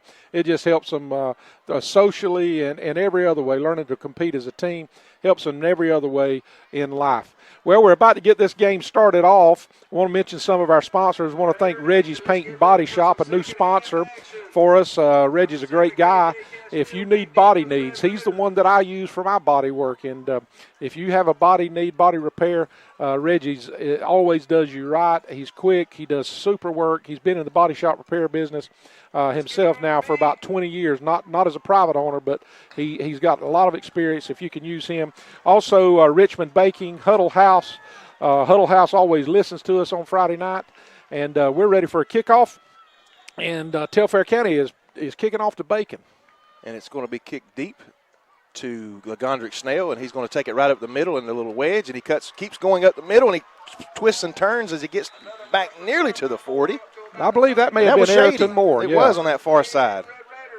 I promised folks that as we progress through the weeks, I'll get my names and numbers. It's difficult for me to see the numbers. I'm trying to literally look at the kid's body language and determine who it is. Well, be honest with you, that's how I'm having to do it. Our press box, which is a beautiful press box, got air conditioning. I mean, it's one of the nicer press boxes in our region, but we sit high we're about atop the field. 200 feet from the center of the field, at least. And our numbers are black on red. It's not like you can see them real well. And they have got us figured out what we're going to try to do, and they're stacking the box 2-yard gain by Madison, which is positive yardage here as the clock ticks in the early second quarter. Guys get up slowly there, but everybody's okay. Again, it's going to be second down and about 8 for the Red Raiders. We have 2 wide to the bottom, near side. Single receiver to the top. Madison in the backfield behind the quarterback. And the snap, and he rolls out to his right. And he keeps rolling and throws and makes a great catch. Yes. It's going to be It's going to be first down, about a 13-yard gain. What a great throw by Jewell. Yes, I see now. I see who it is. It was K.J. Castile. He was wide open down the sideline, but I think the safety may have peeled off of him to come up and try to tackle Gondrick. So maybe he wasn't as open as what he first appeared. Again, 2 wide to the bottom, 1 to the top, 1 up back. Mad Dog in the backfield as he levels off near the quarterback. Takes the snap, hands it off. Oh, quarterback keeper to the wide side. He cuts up the field for a gain of about 8, nearly 9 for Jewell. If our wide receiver had made a block there, he may have carried. It had been at least another 15, 20 yard. They had a safety that was drifting over, but Jewell, he made a good move to get in the end zone. It was called back on a personal foul a while ago, but he tiptoed down the sideline. He got quick feet. As in the first, there's been only one drive they've just stopped us and shut us down. We've been able to move the ball. We had the ball inside the 10 twice in the first half, unable to score. Again, a shotgun, 2 wide to the top. He hands it to Mad Dog. He cuts to the left side, keeps churning those big thighs. He gets about 4 on the carry. Again, we got 2 different. Well, we got the same spot this time, Rev. Yep. Just past the 40, down to 10 minutes now. We just don't need to jump offside with 3rd and 1. We need to less than 1. Let's see if we can't lean into this one and keep this drive going. There's a snap and the handoff to Madison. He cuts back up. First down. No problem. 3-yard gain for the Red Raiders. We're going to get a new set of downs. There is a flag. We may have a sideline violation. He's pointing back towards the. We do. That's the second on their sideline. Is that correct? And we may get a flag. We may get a penalty here. I don't know if it's per half. Yeah, there's the sideline warning penalty. That's 5 yards. That's the second warning for the Telfair sideline. There is 2 lines now. There's a line for the players and a line for the coaches, and everybody's. And they call it unsportsmanlike basically on the sideline, I'm assuming, because it was only a 5-yard penalty. But there's some new areas in which coaches cannot cross or be on. They basically can't get on the field at all. And that may have been what it was. The Telfair coach was standing 2 or 3 yards out on the field, which was acceptable last year. 1st and 10 on the 32. There he goes. Madison there to that left side. There he goes. And he's carrying him to another Red Raider close to a first down. About an 8-yard gain, yeah. I got to get my angles right. Madison is nearing 100 yards on the night early in the second quarter. We're going to have to, Rev, we're going to have to hire us a statistician. Who? Statistician. Say that again 3 times. Somebody to keep the stats. Let me shorten that up a little bit. Is that the same thing for statistics? I don't know. Two wide to the near side, 1 at the top. Madison steps up, takes the handoff. No, is that Bell? Yeah, well. Another short game for the Red Raiders. Close to a first We'll have to wait till Number he gets 21. up. That's Bell. Yeah. Number 21, Xavier Bell. Xavier Bell. He's quick. He's very quick. He's not near as big as Madison, but he's a hammer. He's not afraid of contact. I've been told we've seen him just a little bit in the preseason as he scored a touchdown versus Atkinson County as he split 2 defenders. Yes. Well, doesn't look like anything's wrong with Madison. He's just catching his breath. Yeah, there's another rollout to the right side by Jewell, and there's going to be a touchdown throw. Looked like pretty good defense there. It was good defense, and he went to KJ Castile. Everybody in the place is trying to guard LeGondrick Snell. I think if we make a little move, like we're moving, rolling out to the right and drag Peterson back across the middle, the safety and everybody's cheating over on LeGondrick. And we'd have the middle of the field wide open. Or if we just run a slot back straight up the hash marks. Shotgun, two wide to the top. Bale still in the backfield. Drops back straight to pass. Looked like a screen, but he's throwing off his back foot. Receiver goes up, makes the Oh, incomplete, unable to bring it down. It looked like a possible good catch there by Peterson. Looks like it was intended for number 8, J.P. Peterson. And this is just a time it looks like that Anthony Madison got winded. We're calling Ayrton Moore's coming in, maybe trips. We're bringing off our fullback. He's coming back off. H-back is coming back off. So it looks like we're going to go 4 wide here. Jewell, he's walking back up to the huddle. Plenty of time. 22 seconds left on the time, on the play clock. 14-14, 8:32 left. Incomplete pass stops the clock. He takes a snap. He looks. He's running a nope, just wasn't able. Yeah, that's 2 passes just out of reach of our receivers. It's going to be 4th down and 10. And we're going to go for it. I don't have any doubt about that. Well, we're actually in range. Again, we all excited about seeing the young man stretch it out. Sure. Because we've been talking about it. We know he's got plenty of leg in warm-ups. We see it. But we're going to see a 4th down and 10 here and see if I like a screen pass here or try to make that slant pass. Their receivers have been playing a little bit better defense as of late, one-on-one on their coverage. Their defensive secondary is not bad. They're not bad. So here's the snap. Definitely watched some he film rolls on to us. his right. Where's that guy coming up the We middle? got a hold on us. And he throws it. Don't matter. He throws it out the back out of the end zone. Looks like we have a flag on the play. It's going to be a hold against 73. Can't block him, so let's tackle him. And so they're going to take the ball over. They're going to decline the penalty. Against the Red Raiders, and the ball will go over on down. 1st and 10, Telfair County. And Telfair County takes the ball over on about the 20-yard line. 21-yard line. They're on 21-yard line. We had a good drive going, then we started trying to throw the ball, and was just not able to get anything. There was really not anything that was catchable. We had one in the corner on the far side of the field. There was a jump ball, but really there was nothing, and I'm not casting stones. It was really due more to good coverage than it was anything that we did not do. Definitely the defense made a good stand there. I don't want to take anything away from them. They're 3 wide to the bottom, and they're going to hand it off to their back, and he just kind of hops back in 2 for about 5 yards. Yeah. Another quick back. He's just looking for that seam to jump through and get his legs going. Both him and the quarterback have all their yards tonight offensively. That's right. Number 1, Larryon Hamilton. I think I'm saying it right. He's a senior. Also the quarterback, number 6, Ian Blankenship. They attempted 1 pass in the first half, and it was intercepted. That's correct. And I've seen on film they throw it around. I'm not sure.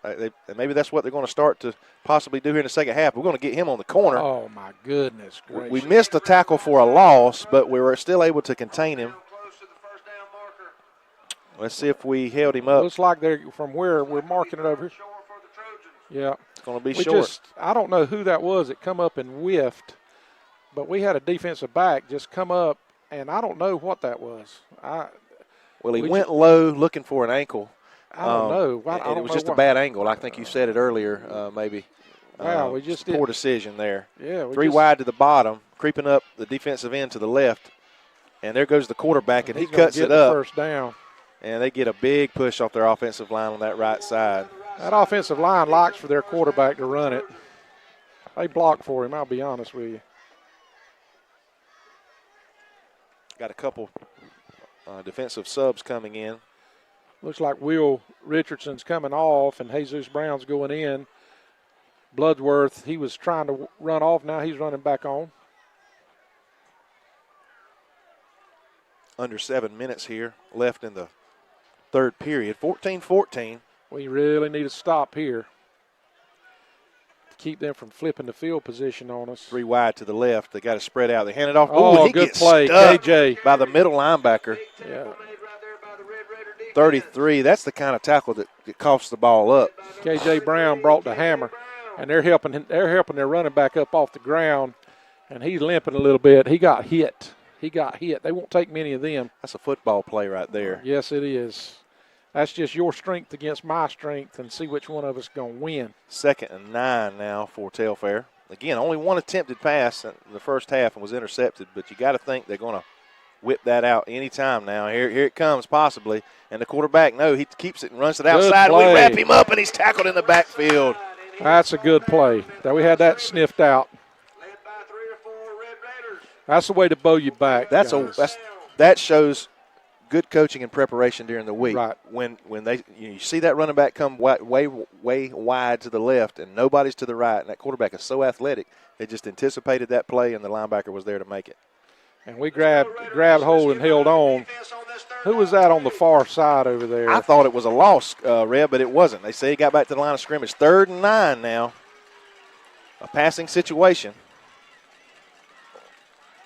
Let's see if they try to draw us off sides. He does step back. We get pressure, and he gets hit hard.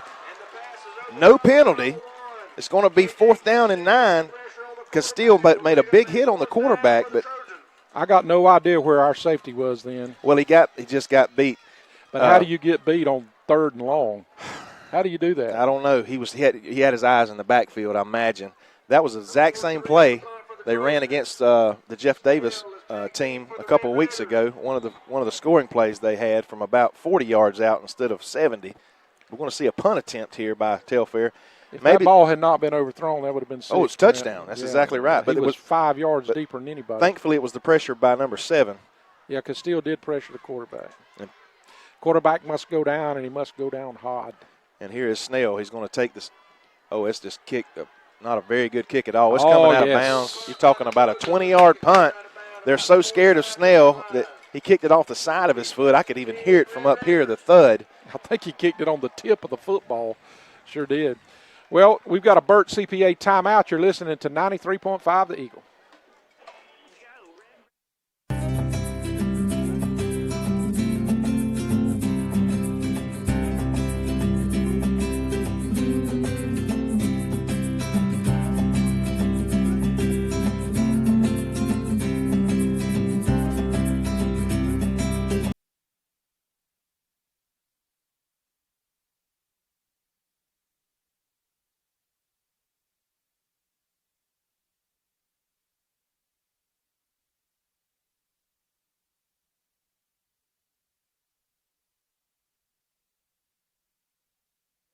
Everybody, we got illegal substitution or illegal shift. What is that? It's a 5-yard penalty against us. I thought it heard him say 12 men on the field. Yeah. 1, 2, 3, 4.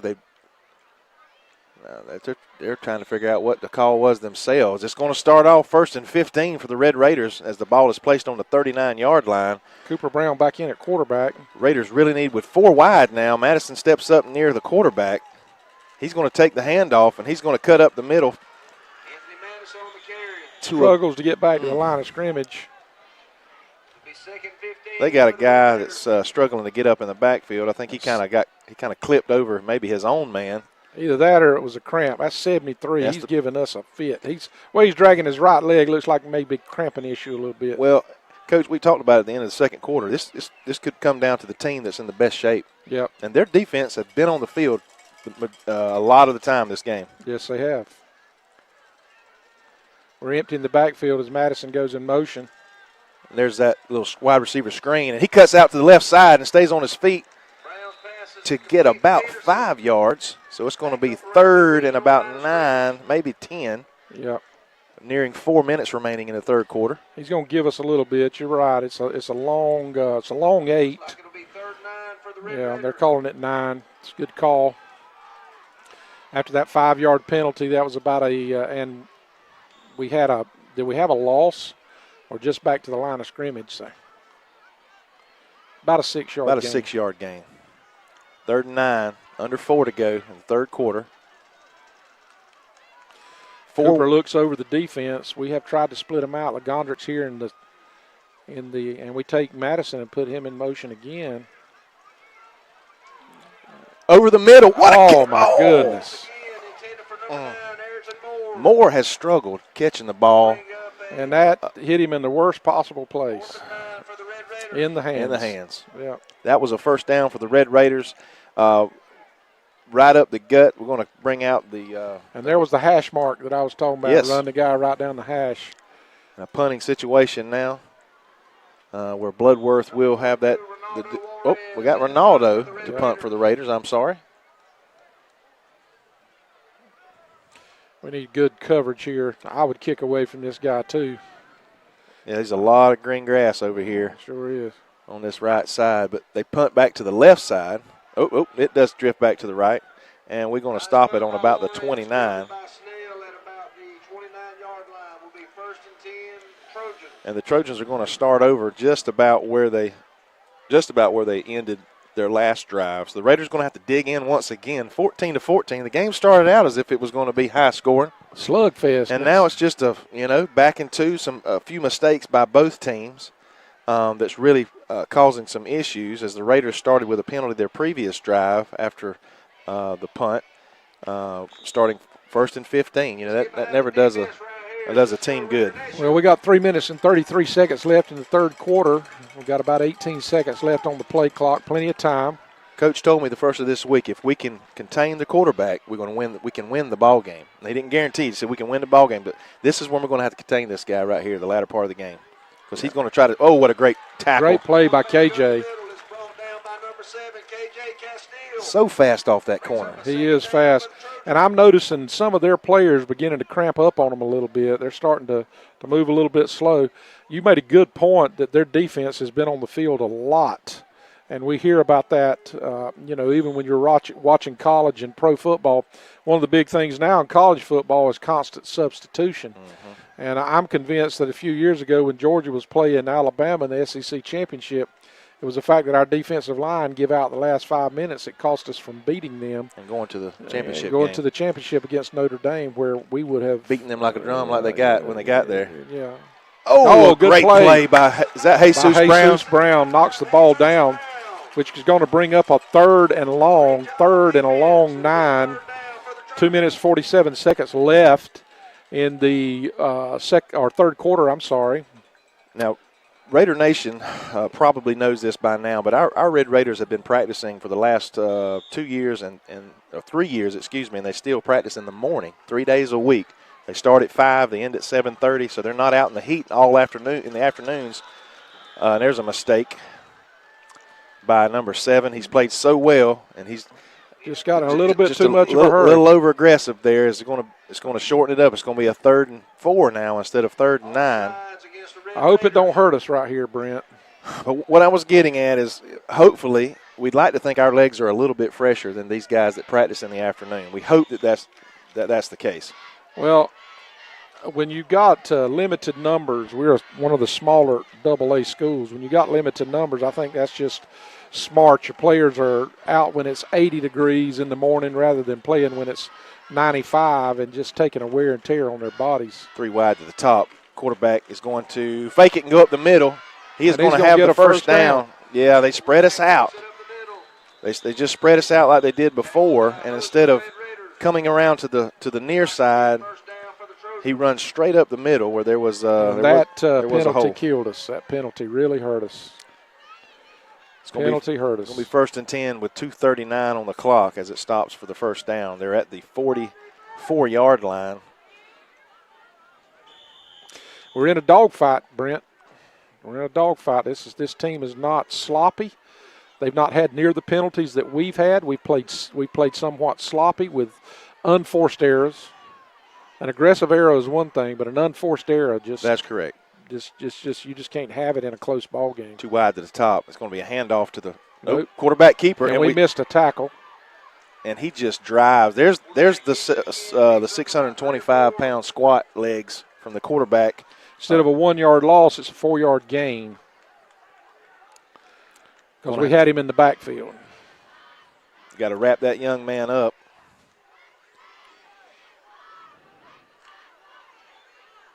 He's a man. He's not very big. I was heard 6'2", 6'3". I've heard all that. He may be 5'9". He's not very tall at all, but he's built. You can tell he's a strong young man. He's a gamer, too. It fakes to the right side. He looks to pass. He brings it down and runs. Oh, and he stays on his feet, and he gets the corner. We got an angle here as Arrington. They bring him down as he runs down the sideline for about 40 yards, and we just got it out of our mouths. You got to contain this kid, and he's taking the Trojans and putting them on his shoulders here at the latter part of the third quarter. and he's making things happen. Yes, he has. He's a gamer. He's tired right now. They're If down. I was their coach, if it was me, I would call a timeout right now and get this kid a breather because he's the one that's going to get him in the end zone. Minute 23 seconds left. They crank the clock. Minute 22. Quarterback Blankenship looks. He's looking over our defense. He checks down to his wristband to look at the play. He keeps the ball, and he's going to run it to that right side and cuts He's going to in score for the touchdown. Raiders were on their heels on that play. Didn't look very aggressive, and they're going to score here as they take it 71 yards for the touchdown in about 3.5 minutes. Had one offside penalty that really hurt us. We would have had the ball back right now. And they're going to be looking to try to make this a 7-point game. I'm going to do what my granddaddy used to do. I'm going to call monkey dust right here. Maybe they'll miss this extra point. Somebody called a 21-20 game. Bacon. Well, who knows here, Rev? Here's the snap. And we're waiting to snap. And it's a hold. good snap. And it's up. He's right through the pipes. And I think it's good. 21-14. Your Raiders trail now as the third quarter winds up. 1 minute, 4 seconds remaining. You're listening to Red Raider Radio on 93.5 The Eagle.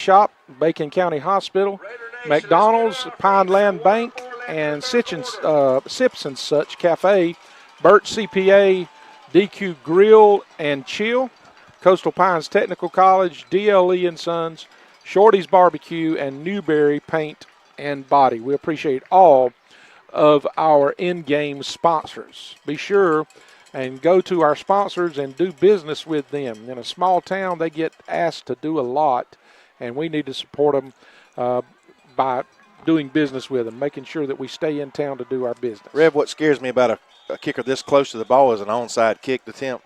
Yes. And there's a little pooch, and Arrington Moore is going to get the ball, and he's going to cut it up the middle. Coming hard. He's got a seam. There he goes. He's got a chance to go all the way. He's to the 40. No flags. He's to the 30. He's cutting it back to the right. He might get caught. No, he's going to score. He's going to score. You called that. Hey, you need to put some money on the dogs, bud. Wow.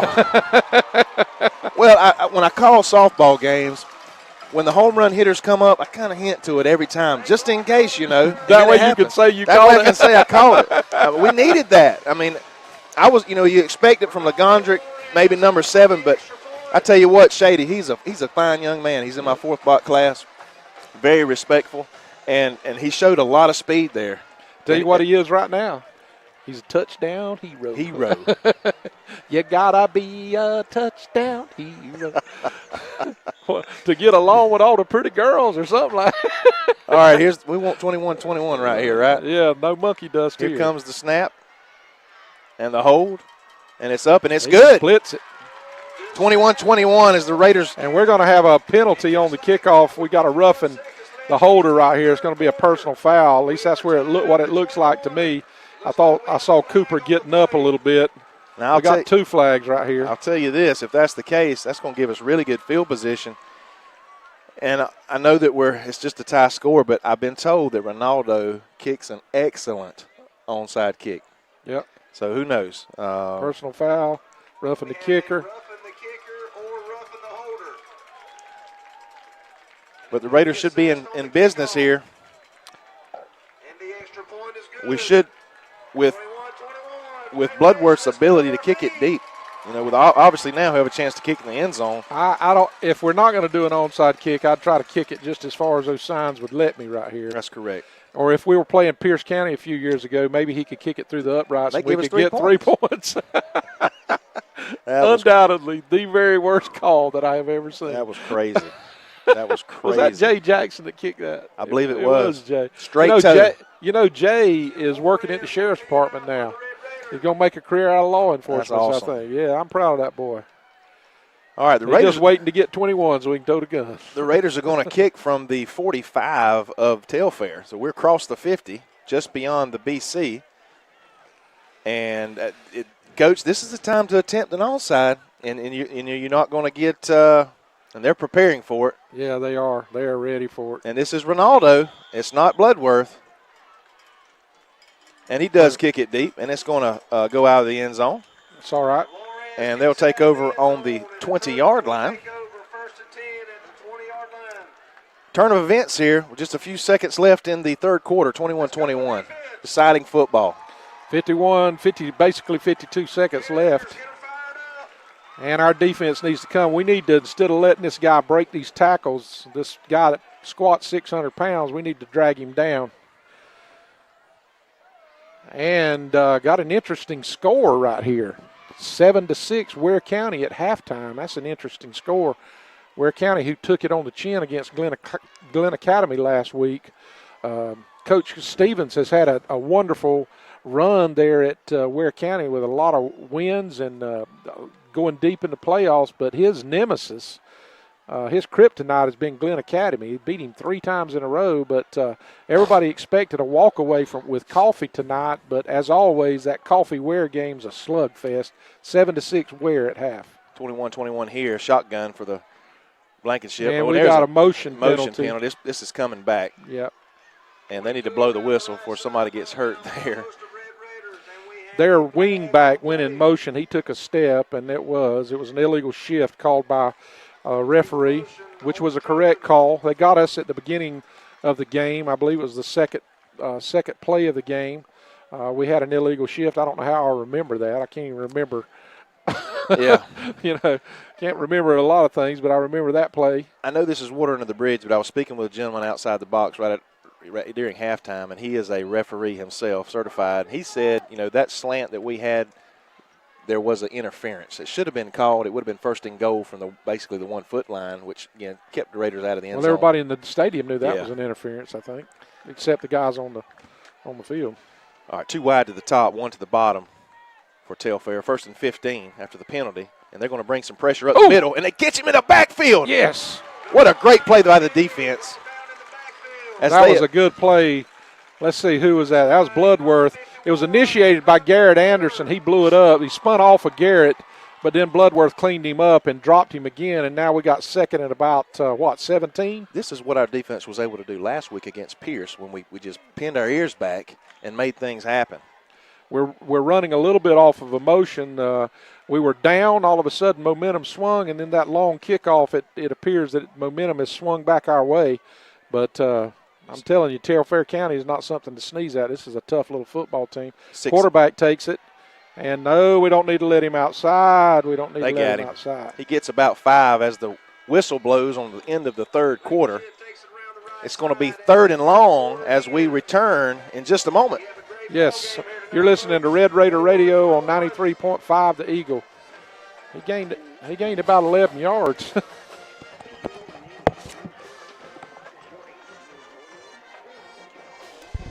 Good evening, Raider Nation. My name is Brent Johnson. I want to thank you for joining us on the NFHS Network powered by Play On Sports. This is Red Raider football as your Raiders are tied up 21-21 with the Telfair County Trojans as we head to the third quarter. Very exciting game at this AA and single A matchup. Schools that are about 65, 70 miles apart. It's always fun to match up with someone outside of our region, and this has been a great game. Hopefully you're enjoying watching it this evening. I want to thank our title sponsors for the 2017-18 athletic school year, that being Family Vision Care of Alma. That would be Cody Electric and Plumbing Supply in Alma, and let's not forget Andy Cawthon Auto Sales. as you have been seeing the commercials roll through, I want to make sure I give them audible credit for joining us this year on our venture of 75-plus live streamed events on the NFHS Network, powered by Play On Sports.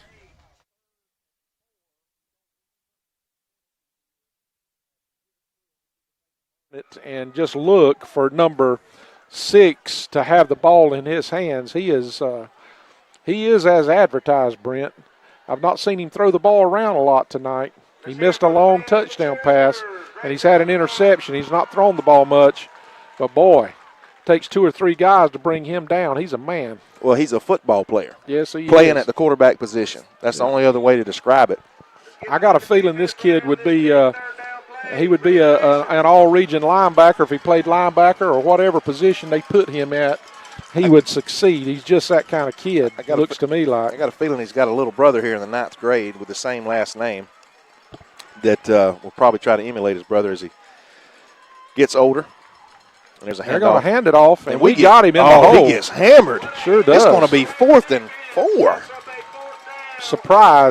Surprised that they didn't try to run him. Well, I think they tried to surprise us, but our linebackers were not faked out on that play. They're too deep for a fake here, you would think, with a tie score. I would think so. So you think they're going to hopefully kick it to where Legondrick can get his hands on it, and who knows? That would be nice if we can block.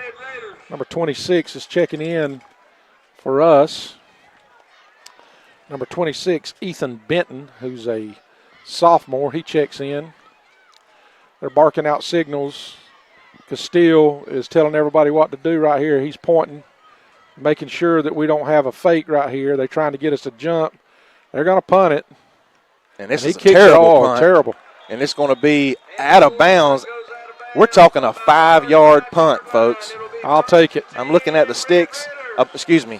I need to give him a little more credit. 7-yard punt off the side of his foot. But that's what pressure will do, and that's also what a returner like Legondrick Snell is. He's dangerous. We're literally flipping the field. The Raiders is going to take over on their side at the 35-yard line, Coach. Yep, and we need to score right here, Brent. 21-21, 11 minutes, 6 seconds left in the fourth quarter. Ball, just like Brent has said, is on Telfair's 35-yard line, and it's time for us to play some good old-fashioned slobber knocker football right here, take over this game. Hand the ball off. Madison cuts back and gets about 3, maybe 4. That's just not a good spot. From that far side, he gave him 3. The guy on this side gives him 4. I think he deserved. Well, he's spotting it. About a 4-yard gain. Yeah. Okay. So they did spot it where the near side sideline judge had spotted it. Good. 2nd and 6 now. Jewell back into the game. Is that Jewell, the quarterback? It is. He hands it to there he Madison. goes. He goes straight up the middle for a first down for the Red Raiders, about a 10-yard carry. And that's beginning to look like what we were doing in the first quarter right there. We see a tired defensive line. You see the strong safety, the safety kind of clapping his hands, trying to get his defense up as we got them on their heels at the moment. We got a really good push there by our offensive line. We're in this horseman position, two wideouts to the top. Madison in the backfield, 2 up backs. Madison goes in motion. What's he calling? False start. I didn't see it, Rev. I don't know, but every time we seem to send somebody in motion, we wind up getting a motion penalty. I don't know what they're seeing. They didn't call illegal shift. They called a motion penalty. That's when 2 people moves at the same time. But I don't know what the deal was. I don't know if he went in motion, one of our up backs stepped up again. I'm not sure what the deal was. But it's just not working for us. 1st and 15. We're in field goal range, but we need more than that. He's going to hand it off to Madison. He runs up the middle, diving for 5. He gets that 5 back and going to be second. Well, no, he got 4. He got 4, so, they're putting it back down just about where the original line of scrimmage was, so we're going to have 2nd and 10 now, which is manageable. Let's get behind the offense right here, Raider Nation. I tell you what, the announcer tonight's game is not Joe Boatwright couldn't be here, had a prior obligation, couldn't be here tonight. We thank you for what he does, but I want to commend Chuck Woodall for filling in, assistant principal at middle school. He's doing a great job. And there's a handoff to Madison up the middle, and he's upended for about 3 yards. Man, he's just one step away. Somebody caught his ankle. Green grass on that side, and I guarantee you that safety was dreading seeing him come. He's met him one too many times tonight, hasn't he? 9 minutes, 14 seconds as the clock ticks. 3rd and 7. What do we do here, Rev, if we don't get the first down? You know, I'm going to pin them deep and pray that they mess up. I don't think I'm going to try. We're going to call a timeout. This is a good call. This is your Burt CPA timeout on Red Raider Radio. You're listening to Red Raiders on 93.5 The Eagle. In this moment, it doesn't matter if you save money in 15 minutes. It doesn't matter if your neighbor has the same insurance that you do. What matters right now is the quality of your independent insurance agent. Glad you're okay, Sarah. We'll take care of everything. And the company that stands behind them. Thanks so much for your help. No problem. Auto Owners Insurance. Bennett and Johnson Insurance Agency in Alma is your local independent auto owners insurance agency.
And another penalty. Against us. Look at that kick.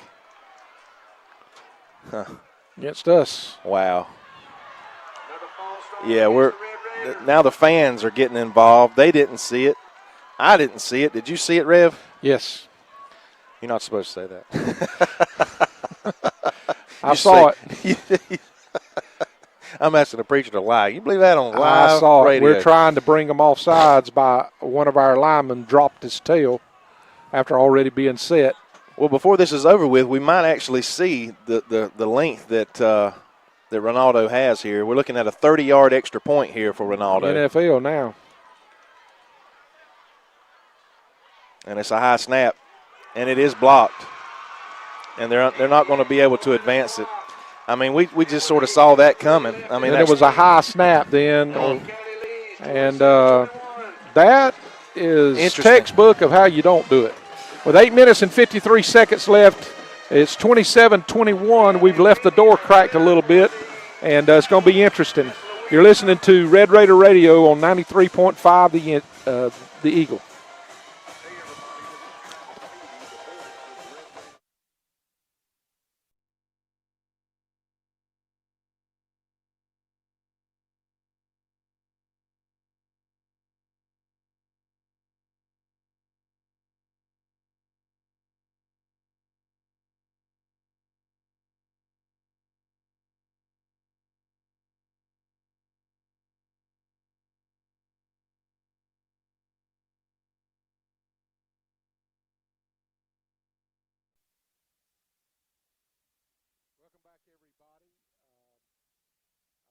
Getting ready to kick it off, and after an unsportsmanlike penalty, I think we're going to be kicking it off from the 25-yard line.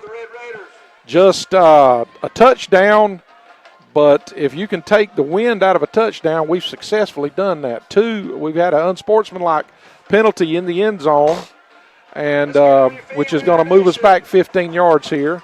And then we've turned around with two penalties, motion penalties, and a blocked extra point. All of a sudden, it's 21-27, and it feels like momentum may have shifted away from us. And Bloodworth he hammers it. Boots it deep. He hammers over it. their head. It's going to skip into the end zone. Wow, what a play. What a play. We talked about it early, folks, how Bloodworth is a weapon for this Red Raider team this year. The ball lands approximately at the 10-yard, about the 15-yard line, but you have to understand we kicked it from the 25. Man, you talk about the best possible thing that could happen. He hammers the ball over upbacks that have come up to about the 20-yard line, 25-yard line, expecting to get the ball at midfield after they return it, and he hammers it over their head. As Brent said, it takes a great roll, rolls into the end zone, and now they're back at the 20, and we're in good shape. Man, if there's a most valuable player tonight, it may be number 88 when this thing is said and done. When it's said and done. 8 minutes, 53 seconds remaining in the fourth quarter, 27-26. 6-point lead for the Red Raiders. Our defense needs to make a stand right here. Plenty of time left. No time issues right now. There's a penalty on the offense. Almost a horse collar there. It's going to be false start / motion, illegal motion. It's going to be. This is ironic. Both teams their previous possessions have both started 1st and 15. Yep, and we need it against them because there's nothing for this quarterback to lean forward and get 10 yards. I mean, this cat's he's unreal. I don't know that I've seen a better running quarterback that we've played. Do you? The kid from Vidalia a few years ago was not good, in recent but not years. like he was shifty a little bit, but not like this guy. Not like this cat. This cat, he can be shifty, but he's just downright mean. He'll run over you. That's right. They got 3 wide, 2 to the near side, 1 at the top. They got an up back shotgun formation. KJ bumps his defensive lineman and brings him back in another gap. Going to throw the ball wide. We have it covered. If we can just make a tackle. And yeah. He gets about a 2-yard gain. Looked like number 1 there, Anderson, was able to kind of stall the play enough to allow our linebackers to get over and finish him off. Well, we got to be a little bit better in our open field tackling. We're whiffing too much. Some of this has been second effort by their players, and some of it's just, quite frankly, we've taken some bad angles at times, and we've tried to hit people up high rather than putting our face on them. 2nd and 9 now. Of course, as a defensive player, you can't even tackle anybody anymore without getting an unsportsmanlike call on you. So 3 wide. He hands off to the tailback, and he shifts around, but we make the Man, tackle. good play. Only about another 2-yard gain. Whoa. And Anderson redeems himself there. Comes back and slants inside, makes a great tackle. It's going to be in third the hole. and long, third and about 7. Let's get behind the defense right here, Raider Nation, 3rd and 7. This is a chance for the Red Raiders to really, again, bow their back and put some more pressure on their defense if we can get them to punt the ball here. Coach Willis Yates, he's calling in instructions from the side. See some of our players waving towels and jumping up and down. They know this is a big play, big time during the game. Oh, and a flag on the offense. Illegal shift against them. We'll take it. Wow, We'll take a 5-yard penalty. It's a timely penalty for the Raiders, just the opposite for the Trojans. Puts even more pressure on their offense as it's going to be 3rd and 12 now. 7:18 remaining.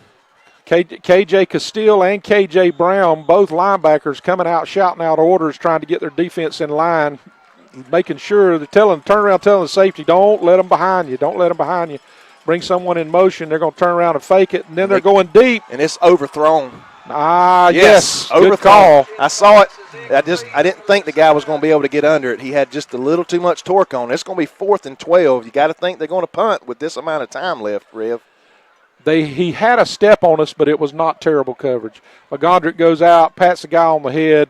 I think they've been battling both sides of the ball. both sides of the ball, and good sportsmanship. Goes and he pats the guy on the head, shakes his hand, even though McGondrick was not the one that was the main coverage on that play. I tell you what, this is the position I like to see a punt situation when our deep back basically has his heels on the 50.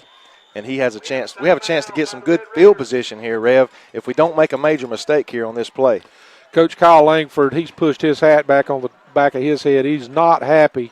For some reason, we don't have enough people on the punt return team, and he's not real happy right now, and I don't blame him. He's been practicing it for a long time, and this is just not the kind of mistakes that you can make.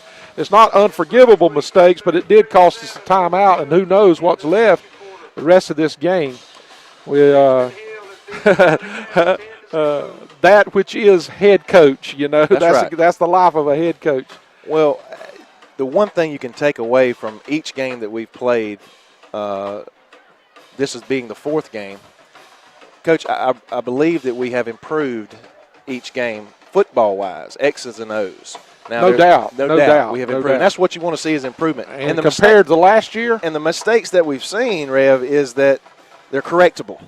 The problem I got with them, Brent, and I'm just a fan. I do this because I love Bacon County football. But the problem I got with it is that at some point it's a discipline issue. I agree. It's unforced errors. I don't have a problem with somebody hitting somebody too hard and getting one of those. That's just football. But unforced errors where you're just not thinking right. That's right. That's kind of stuff that costs you football games and tight games. And here's the punt, and there's a flag on the And they're going to back them up again. False start on the offense. Yeah. It's going to be 4th and 17 now for the Trojans. You got to take any kind of I was thinking, well, could they possibly fake it here? But with 7 minutes to go, I don't believe so. They're definitely not going to now. And this is just going to open it up even more for LeGondrick Snell for a chance for a second special teams touchdown. And now we're lined up. LeGondrick is inside the Telfair side of the field. I'm sorry. Can't get it out. He's inside the 50. Lined up at about the 48. Telfair's 48, and their kicker feet is on the goal line, or they're close to it. And they don't need to be anywhere near that kicker. And they don't rush. And here's the ball that's potentially will be caught by LeGondrick. He's going to get a first step to the right side. He cuts back into the middle, back to the outside, down to the 27-yard line. Ooh, Sookie. 27. Maybe closer to the 26. Yes. Right, you're about right, about the 27-yard line. Yeah. 6 minutes, 52 seconds remaining. We want to try to take some time off this clock, but, Rev, if we can score again, we want to do it. Right here. I'm watching Coach Willis. Yeah, me too. Throw I'm it to watching the Coach end zone. Willis Yates. He walks down to the end. It's offensive time, and he just bends down. He's about exhausted, I'm sure. These kind of games take it out of you. All right, we are in that horseman position. Madison comes beside, looks like Jewel. Yeah. And he cuts it back to the middle. He's going to get about 3 on the carry. I'm telling you what, the defensive back out here, number 28, for them, who's played good against JP, he's kind of cheating in, trying to make sure that we don't break it. This might be a time to do a step in, play action. Play action. When that's JP takes a step to the inside and comes back toward the pylon. Right. He may walk in again.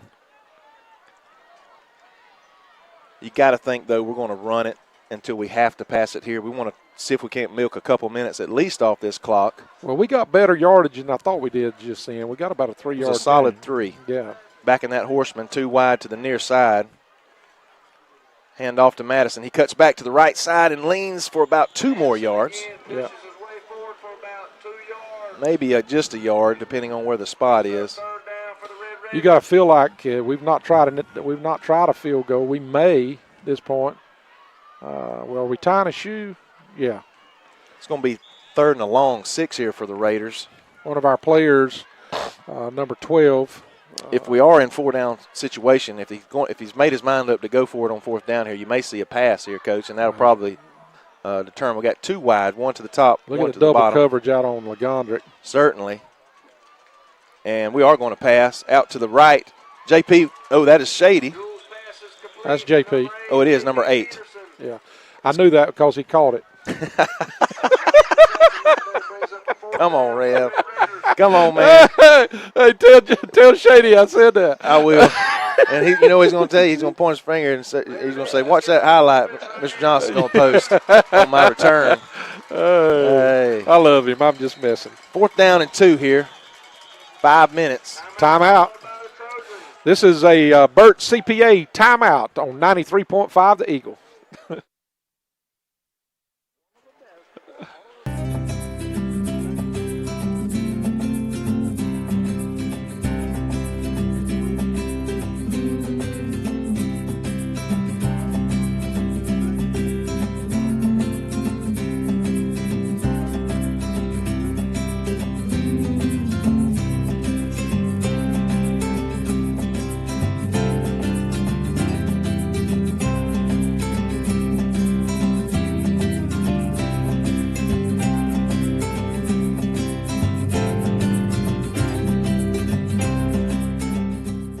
Coach Brent Johnson and I were talking off the air, and he was right. This right here could be the play of the game for the Telfair County Trojans right here, because when we get a first down, we still got time. They still have time, but if we get a first down, especially if we get a first down and able to carry it in to score, this could lock this ball game down, providing something crazy doesn't happen. We got our big boys in. It's going to be mano a mano right here. And he cuts back to the right. And he's going to be a touchdown for Madison. Great play call. Great time for a sweep to the left. Sweep to the left. To the weak side. Yeah, everybody's expecting it up the middle, and we towed it in from the side. Great play. Great play call, Coach. What a play call. I was thinking maybe Jewell was going to pull it and run in behind Madison. I was looking for that too. But he didn't need to. They committed to the between the tackles, basically, and there was just no one there to stop Madison as he runs it in. 33-21 for the Red Raiders, looking for the extra point. Well, boy, I'm going to tell you, Telfair County doesn't have anything to hold their head down about. Absolutely They come over here not. and give us every bit of what we wanted over here. Coaches sometimes give teams more credit than necessary just so they don't put too much this ball's up and in. No good to the right side. I'm a little disappointed. In the special teams, the kicking area here for our extra point, we've had some poor execution. But, that's being said, I'm just glad we're putting it in the end zone. But Coach was saying all week, this is a good football team we're playing this weekend. And he was right. He was absolutely right. They're going to be a contender. They I don't know who all's in their region. Charlton, Clinch. And they beat Charlton like a drum last year, I'm telling you. And so they got a chance to now Clinch is for real, I understand. They got 3 or 4 D1 guys again. Well, Clinch is just hungry after McIntosh County Academy went down there and embarrassed them in their home stadium in the playoffs last year. I knew that was a wake-up call. Clinch didn't show up. They just thought everybody was going to lay down against them because everybody had up to that point. But McIntosh beat them in an upset. and went to the Dome for the state championship. Clinch, I think, was already reserved a spot for another championship trophy, but you can tell that this year they're not taking anything for granted. Clinch County's not. 33-21, 4:57 on the clock remaining in the game, and the Raiders are going to kick off here. 12-point lead. And the hero, my hero, number 88, Drake. Was that his name? Bloodworth. Drake Bloodworth. Telling you, he may have been on the roster last year, but I don't remember talking about him very much last year. But all of a sudden, he's shown up in a big way. And here's the kickoff for Bloodworth. Booyah. And he's going to pooch it just a little to the up back, about the don't need 12-yard nothing. line. And we need to hem this young man up, and we do on about the 26-yard line. I want to give it up to number 6, Orion Barton. He come down and took on 2. They got him pretty good, but he come down and took on 2 people like they wasn't there. Barton is a sophomore, Coach, Yeah. and he is he's also in my 4th block class, a very respectful young man, and he loves football. He got some guts, too, because he didn't slow down. Against 2 bigger opponents, he tried to run right through them. He wound up on his back, and they wound up standing up, but it wasn't because he didn't try to go through them. Rev, you got to think they're going to air the ball out now at some point, and maybe our defensive backs will take advantage. We see Bodie Metters coming in, number Bodie, 34. he's played a lot tonight and started on the defensive line. We need him to maybe get us a sack right here. J.P. Peterson, who's playing wide. 5 wide here, and he does throw to the slot. We make a great play, and he cuts back to the outside to see if we got an angle, and we do. We bring him back to the middle. It's going to be a 35-yard gain, and Bodie just come in, and he was able to run him down. Yep. As they were able to. We see some laundry down here. I don't know what it would be. Their quarterback is backing up, so it looks like it's going to go against them. Have mercy how we miss those kind of tackles tonight. I have no idea. It looks like we're grabbing them and trying to throw them down, and we're just throwing them down the field. I don't know. But it's coming way back. This is going to be a devastating penalty for the Trojans. It's going to be a lifesaver at the time for the Red Raiders. Should be a spot foul, so it's going to be most likely, if it's a hold, it's going to be 10 yards from the clip. Oh, it was a clip. That's coming way back. 15 yards. And that's replay first down. Is that what he's calling? That's a dangerous penalty or dangerous play for any player, especially in open field. It's going to be first and about 8 after the penalty. But that takes about 30 yards off the field from the Trojans. Again, 5 wide. See what the referees are discussing it. I think the coach has got a question over on the far side. Now. Maybe they're trying to get the sticks right. They're resetting the sticks. Hold on. They're working on it here. Just like we said, it's going to be first and about 8. 4 minutes and 40 seconds remaining. That clock just didn't run fast enough, Rev. No, get off. Get on. 5 wide, 3 at the top, 2 at the bottom for the Trojans. And you got to watch out for setback, which is the quarterback. As we're spread out, you got to watch for that quarterback to run. There's another throw. Ooh. Called it incomplete and blew it dead. It was close being a backwards pass. It was close to being a lateral. Sure was. It's going to be 2nd down and 8. When I was in high school, we actually had a play, Brent, where we would back off and the quarterback would throw it back and skip it to us and act like it was dead, and we'd pick that ball up and take off and run with it. It was a design play like you would throw a ground ball to somebody, he'd throw it and skip it to us one time. We practiced it. Worked real good on a wet field. 5 wide again. He steps back, and he's going to throw down the field now. The slot receiver cuts inside. It's going to be a first down for the Trojans. As our defensive backs, they play in a zone. We softened up the coverage there. He kind of hung back and then cut across the middle. Well, that's okay. We'll of course, 4:31. Well, in reality, we can give up another score. We don't want to, but we can give up another score and then avoid the onside kick attempt. Right. But let's see what we got right here. We need a little bit of pressure on the quarterback. 5 wide again. And he's There he going to goes. take it and run right up the middle, but we stop him for about a 3-yard. Well, I'll take that back. A 5-yard gain. Again, he leaned on our defense right there. Rev said he leans for 10 yards. He definitely leaned for 5 there. Yeah. But what I like to see is that clock running, 4:05 remaining in the game. Run. He's calling it in. They're lining them up again. We got 5 wide. He's making no bones about it. He's going to throw it or either run it himself. He don't have any running back in the backfield with him. Everybody's left wide. and he's wide open across the middle of the field. And he's going to be overthrown. He had an opportunity. Good gracious. Our guys make me nervous. Well, I would say this. Their game plan was to run the ball this game, obviously, in the first half. And I wonder if I don't know if they felt like that was their strong suit, or maybe they felt like our defensive backs was strong enough for that we do type have of respect. We got some you athletes. got Legondrick, you got JP on the other side. I didn't see him play defensive back last week, but he got him out there this week. We got Ayrton Shady, which is a good DB. We've had an interception. Who was the guy that intercepted, number 13? Deshaun Moore. Deshaun Moore. We've had an interception by him tonight. I'm sorry, Deshaun Hill. And there's the short pass. Should be a good tackle as he makes the catch back at the original. Well, they're going to call him down a little bit short.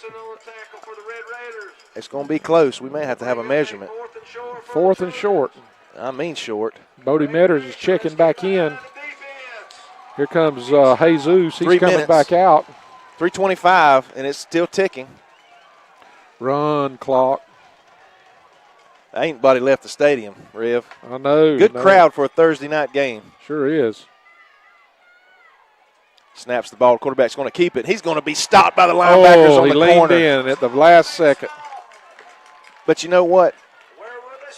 It's first down, most likely, but that clock, Keeps running. Well, they had to stop it for the first down, but It'll be 1st and 10, Trojans. if he's running the ball, the clock's going to be is going to continue to run versus an incomplete pass. He's a tough hombre. He is. I bet he's. Again, we need some stats, better stats, but he's carried the ball 25 or 30 times tonight, easy. I will tell you this: his kids earned my respect tonight. Not that he didn't already have it, but he is. He's a handful. 5 wide. He takes the snap, looking deep, throws short, and it's deflected off his hands. And I believe he was going to take one in the gut by our cornerback there. He certainly heard some footsteps. He got his elbows down. That was a good pass. down. Nothing against the receiver, but it hit him in the hands. But they're just doing those little out patterns and little curl routes, 5 yards. And that's just, I don't know that that's going to get it done for them with only 2 minutes and 47 seconds left. Yeah, you got to see some streaks down the field. At this point, I think they would be playing for a touchdown and an onside kick. Certainly. There's the snap. He throws back out again. Oh, and it's Knocked down. deflected Pick it by up, Bodie. Bodie. Matters. And that's a big kid. Yeah. He's about 6'4", 195 pounds. He's lean, but he's tall and long and lanky. Reached his old paw out there and knocked it down. You go, Bodie. Is he a junior this year? Yes, he is. And he's got a proud brother out in Texas that's Cody weighing in on this game. Cody and his wife just had a baby girl. Yeah. Come up to visit us. Unfortunately, he was here for his funeral of his grandmother, but he stopped by to see a couple of his teachers, and just a beautiful baby. He's going to make a fantastic father. Oh, yeah. Steps back. Linebackers are there. There's Metters again. Oh! Two of our defensive guys run into each other, and I hope they're not injured. Oh, one is up. The other is.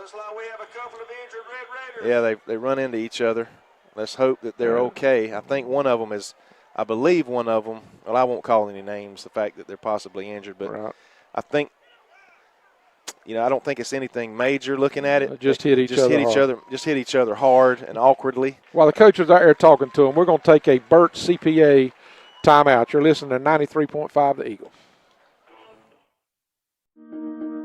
In this moment, it doesn't matter if you save money in 15 minutes.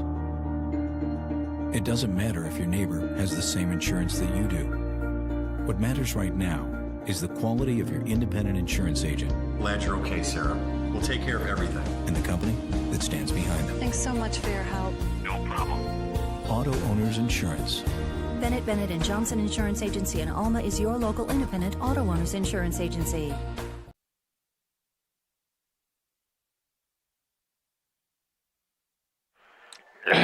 Good news, everybody. Both Moore, Shady is up, and so is KJ Castile.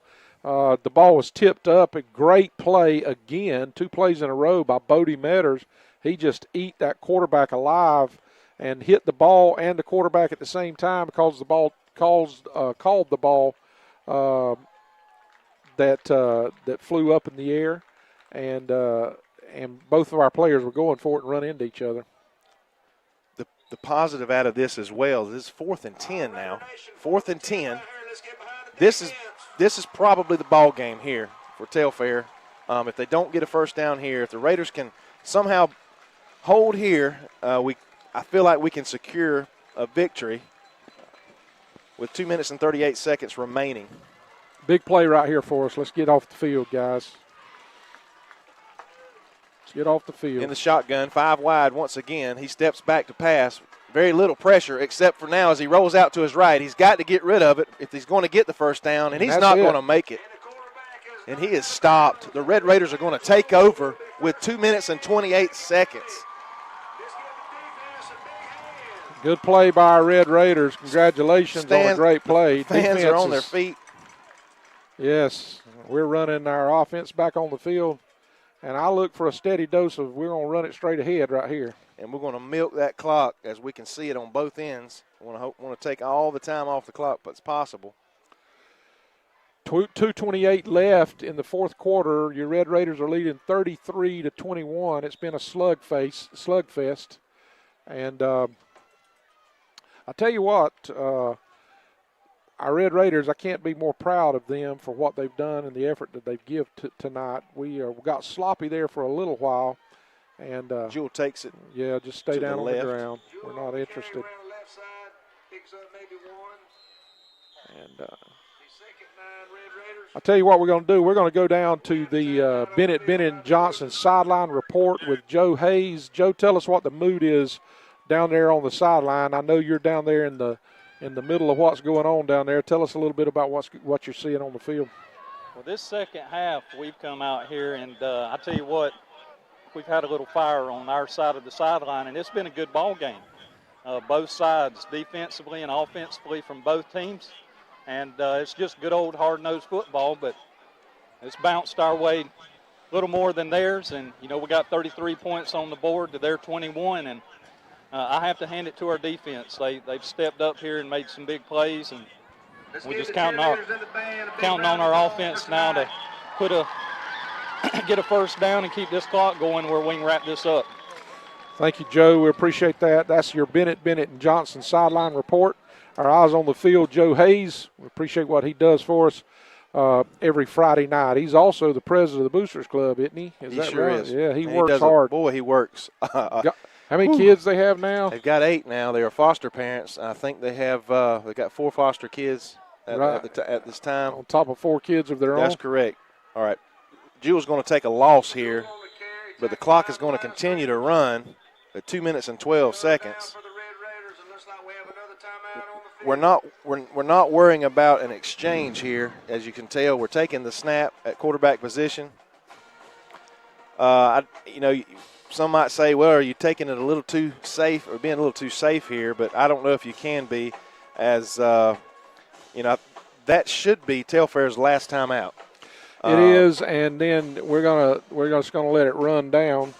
After their timeout, we're going to take another snap. We're going to let it run down. We'll probably call our last timeout and then punt the ball away and make them go the distance is what I would call if we're not going to try to throw it. And why would we throw it to stop the clock? Why would you throw it and potential interception, run it back? Now they got 2 minutes for a chance of an onside kick. So right, 33-21, 2:10 on the clock. We need to be working with our snapper right here to make sure he can get the ball back to our punter and just tell him to kick it out of bounds deep. And the shotgun by Jewell. He takes the snap. He does hand it to Madison as he cuts up for about a yard. Yep. And he's going to be a tired young man. Clock's going to run. Do you have him in class? I do not have him in class. My wife does. He is in an early childhood class, and she thoroughly enjoys him as well. Again, would you tell her to please let him nap tomorrow during his class? I tell you what, she's been without air conditioning for the last 2 days, and they told her today she may not have air conditioning until Tuesday because they had to order some parts. So they all might have the lights out and taking a nap because of just the uncomfortable temperature in the room. She has kept the lights out to keep the temperature down a little bit. But yeah, it's just one of those things, unfortunately. One of the things we've not got to talk a lot about, this is football, but it's good to have Judy Rowland back as our superintendent, a hometown girl here that loves Bacon County. And we're excited about our coaching staff and what's going on here. Things are just looking up in Bacon County. That's not to throw stones at anybody in our past, but we're excited about the prospects of the future here in Bacon County. With 1 minute 23 seconds left, we've got a timeout on the field. Your Burt CPA timeout. You're listening to 93.5 The Eagle.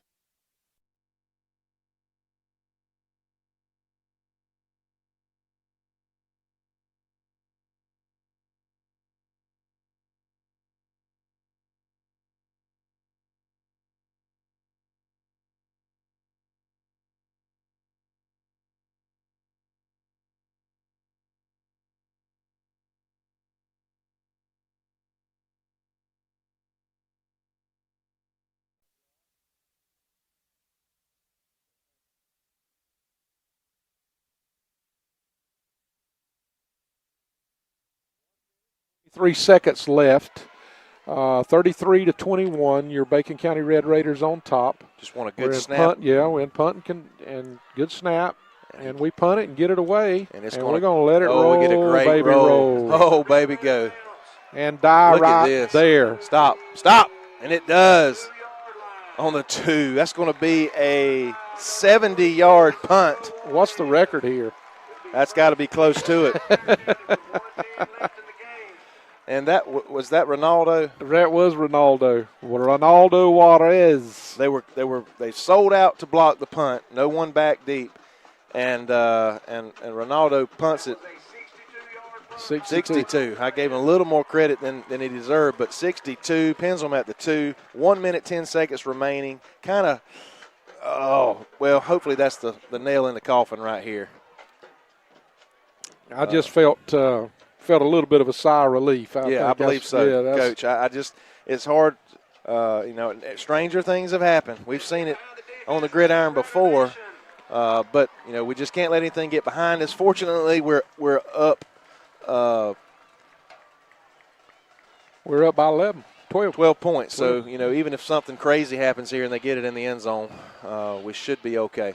5 wide again for this team. This quarterback. Let's get a safety and get out of here. Get our 2 extra points back. And he's going to run it. And there's a chance as he gets away. We got a hold of him here about the 10-yard line. He's going to get about 8 on the carry. They have no timeouts remaining. We're under a minute now. All over but the crying, Rev. Yep.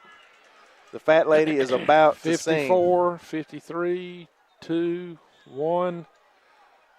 They're don't look like they're in a real hurry. They're trying to look. I guess he's going to get a last second throw down the field or something. 42 seconds now, and he does step back, and he's going to throw. Oh, and he's sacked. Bodie Matters. Bodie Matters with a sack. Yeah. That's just kind of. Boy, this last 3 minutes of the game. 30 seconds remaining now. I'll be surprised if they snap the ball again. They haven't clicked. Okay, they can get the game over without the 25-second clock. So what a great that's win. going to be the ball game. They're not going to try it anymore, and they're going to concede. And Telfair has nothing to hold their head down. Absolutely not. We knew this was a good quality team coming here tonight, even though they're single A. Coach said it all week. We got to watch out for this quarterback. They're going to run one more play possibly, and they do get it off. Quarterback's going to run it, and hopefully nobody gets hurt on this play. And he is tackled. Red Raiders defeat Telfair County Trojans tonight, 33-21. In a strange game as it starts off fast for the Raiders. We kind of settle in a little bit. They look really good on offense. We make a few mistakes. Both teams a little sloppy here and there, But ultimately, the Raiders get it done, Rev. I'm excited about it. We did play a little bit sloppy at times and had some bad penalties at times. Thus is football, and we learn from our mistakes. That's why we keep film on it, so we can learn from our mistakes. It's early in the season. We're going to correct them, and we played a good football game, came out on top, done what it took to win a good home game. We're going to be here next week. We owe Berrien County from last year. Don't you think so? We do. Brent, we owe Berrien County. We're going to be welcoming the Berrien County Rebels here. We've already said it before. We're going to play all but 4 games are going to be played here in the friendly confines of our home stadium. As both teams go across the field and shake hands, I don't want to put you on the spot, but Brent, what would you say to you was the highlight of the game? Highlight of the game. Highlight Brent. of the game. It's got to be the kickoff return by Shady. I know that kind of. I admit that the kickoff by Bloodworth, that when he kicked it into the end zone when they had a chance to really have a little momentum, but that shifted. That might have been.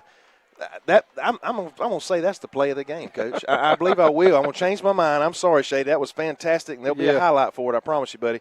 But that might have been the single play that turned the tide on this game. That's the one that kind of you could see the nail beginning to be driven into the coffin when he'd done that. It was a huge play for us, and my hat's off to our special teams. Let's just say this: special teams was part of the key to winning the game today. Absolutely. Even the punt there at the end that pinned them on the inside the 2-yard line. Let's just give our hat off to our special teams play. Even though there's a lot more football that was played, we got some things we got to work on if we're going to be super competitive in a very strong region. But we've got hope. We see where we've got a team that can win. And you've been listening to us. We appreciate you being here on this Thursday night. I'm kind of ready for all this rain stuff and these thunderstorms and these hurricanes to get out so we can get a little bit of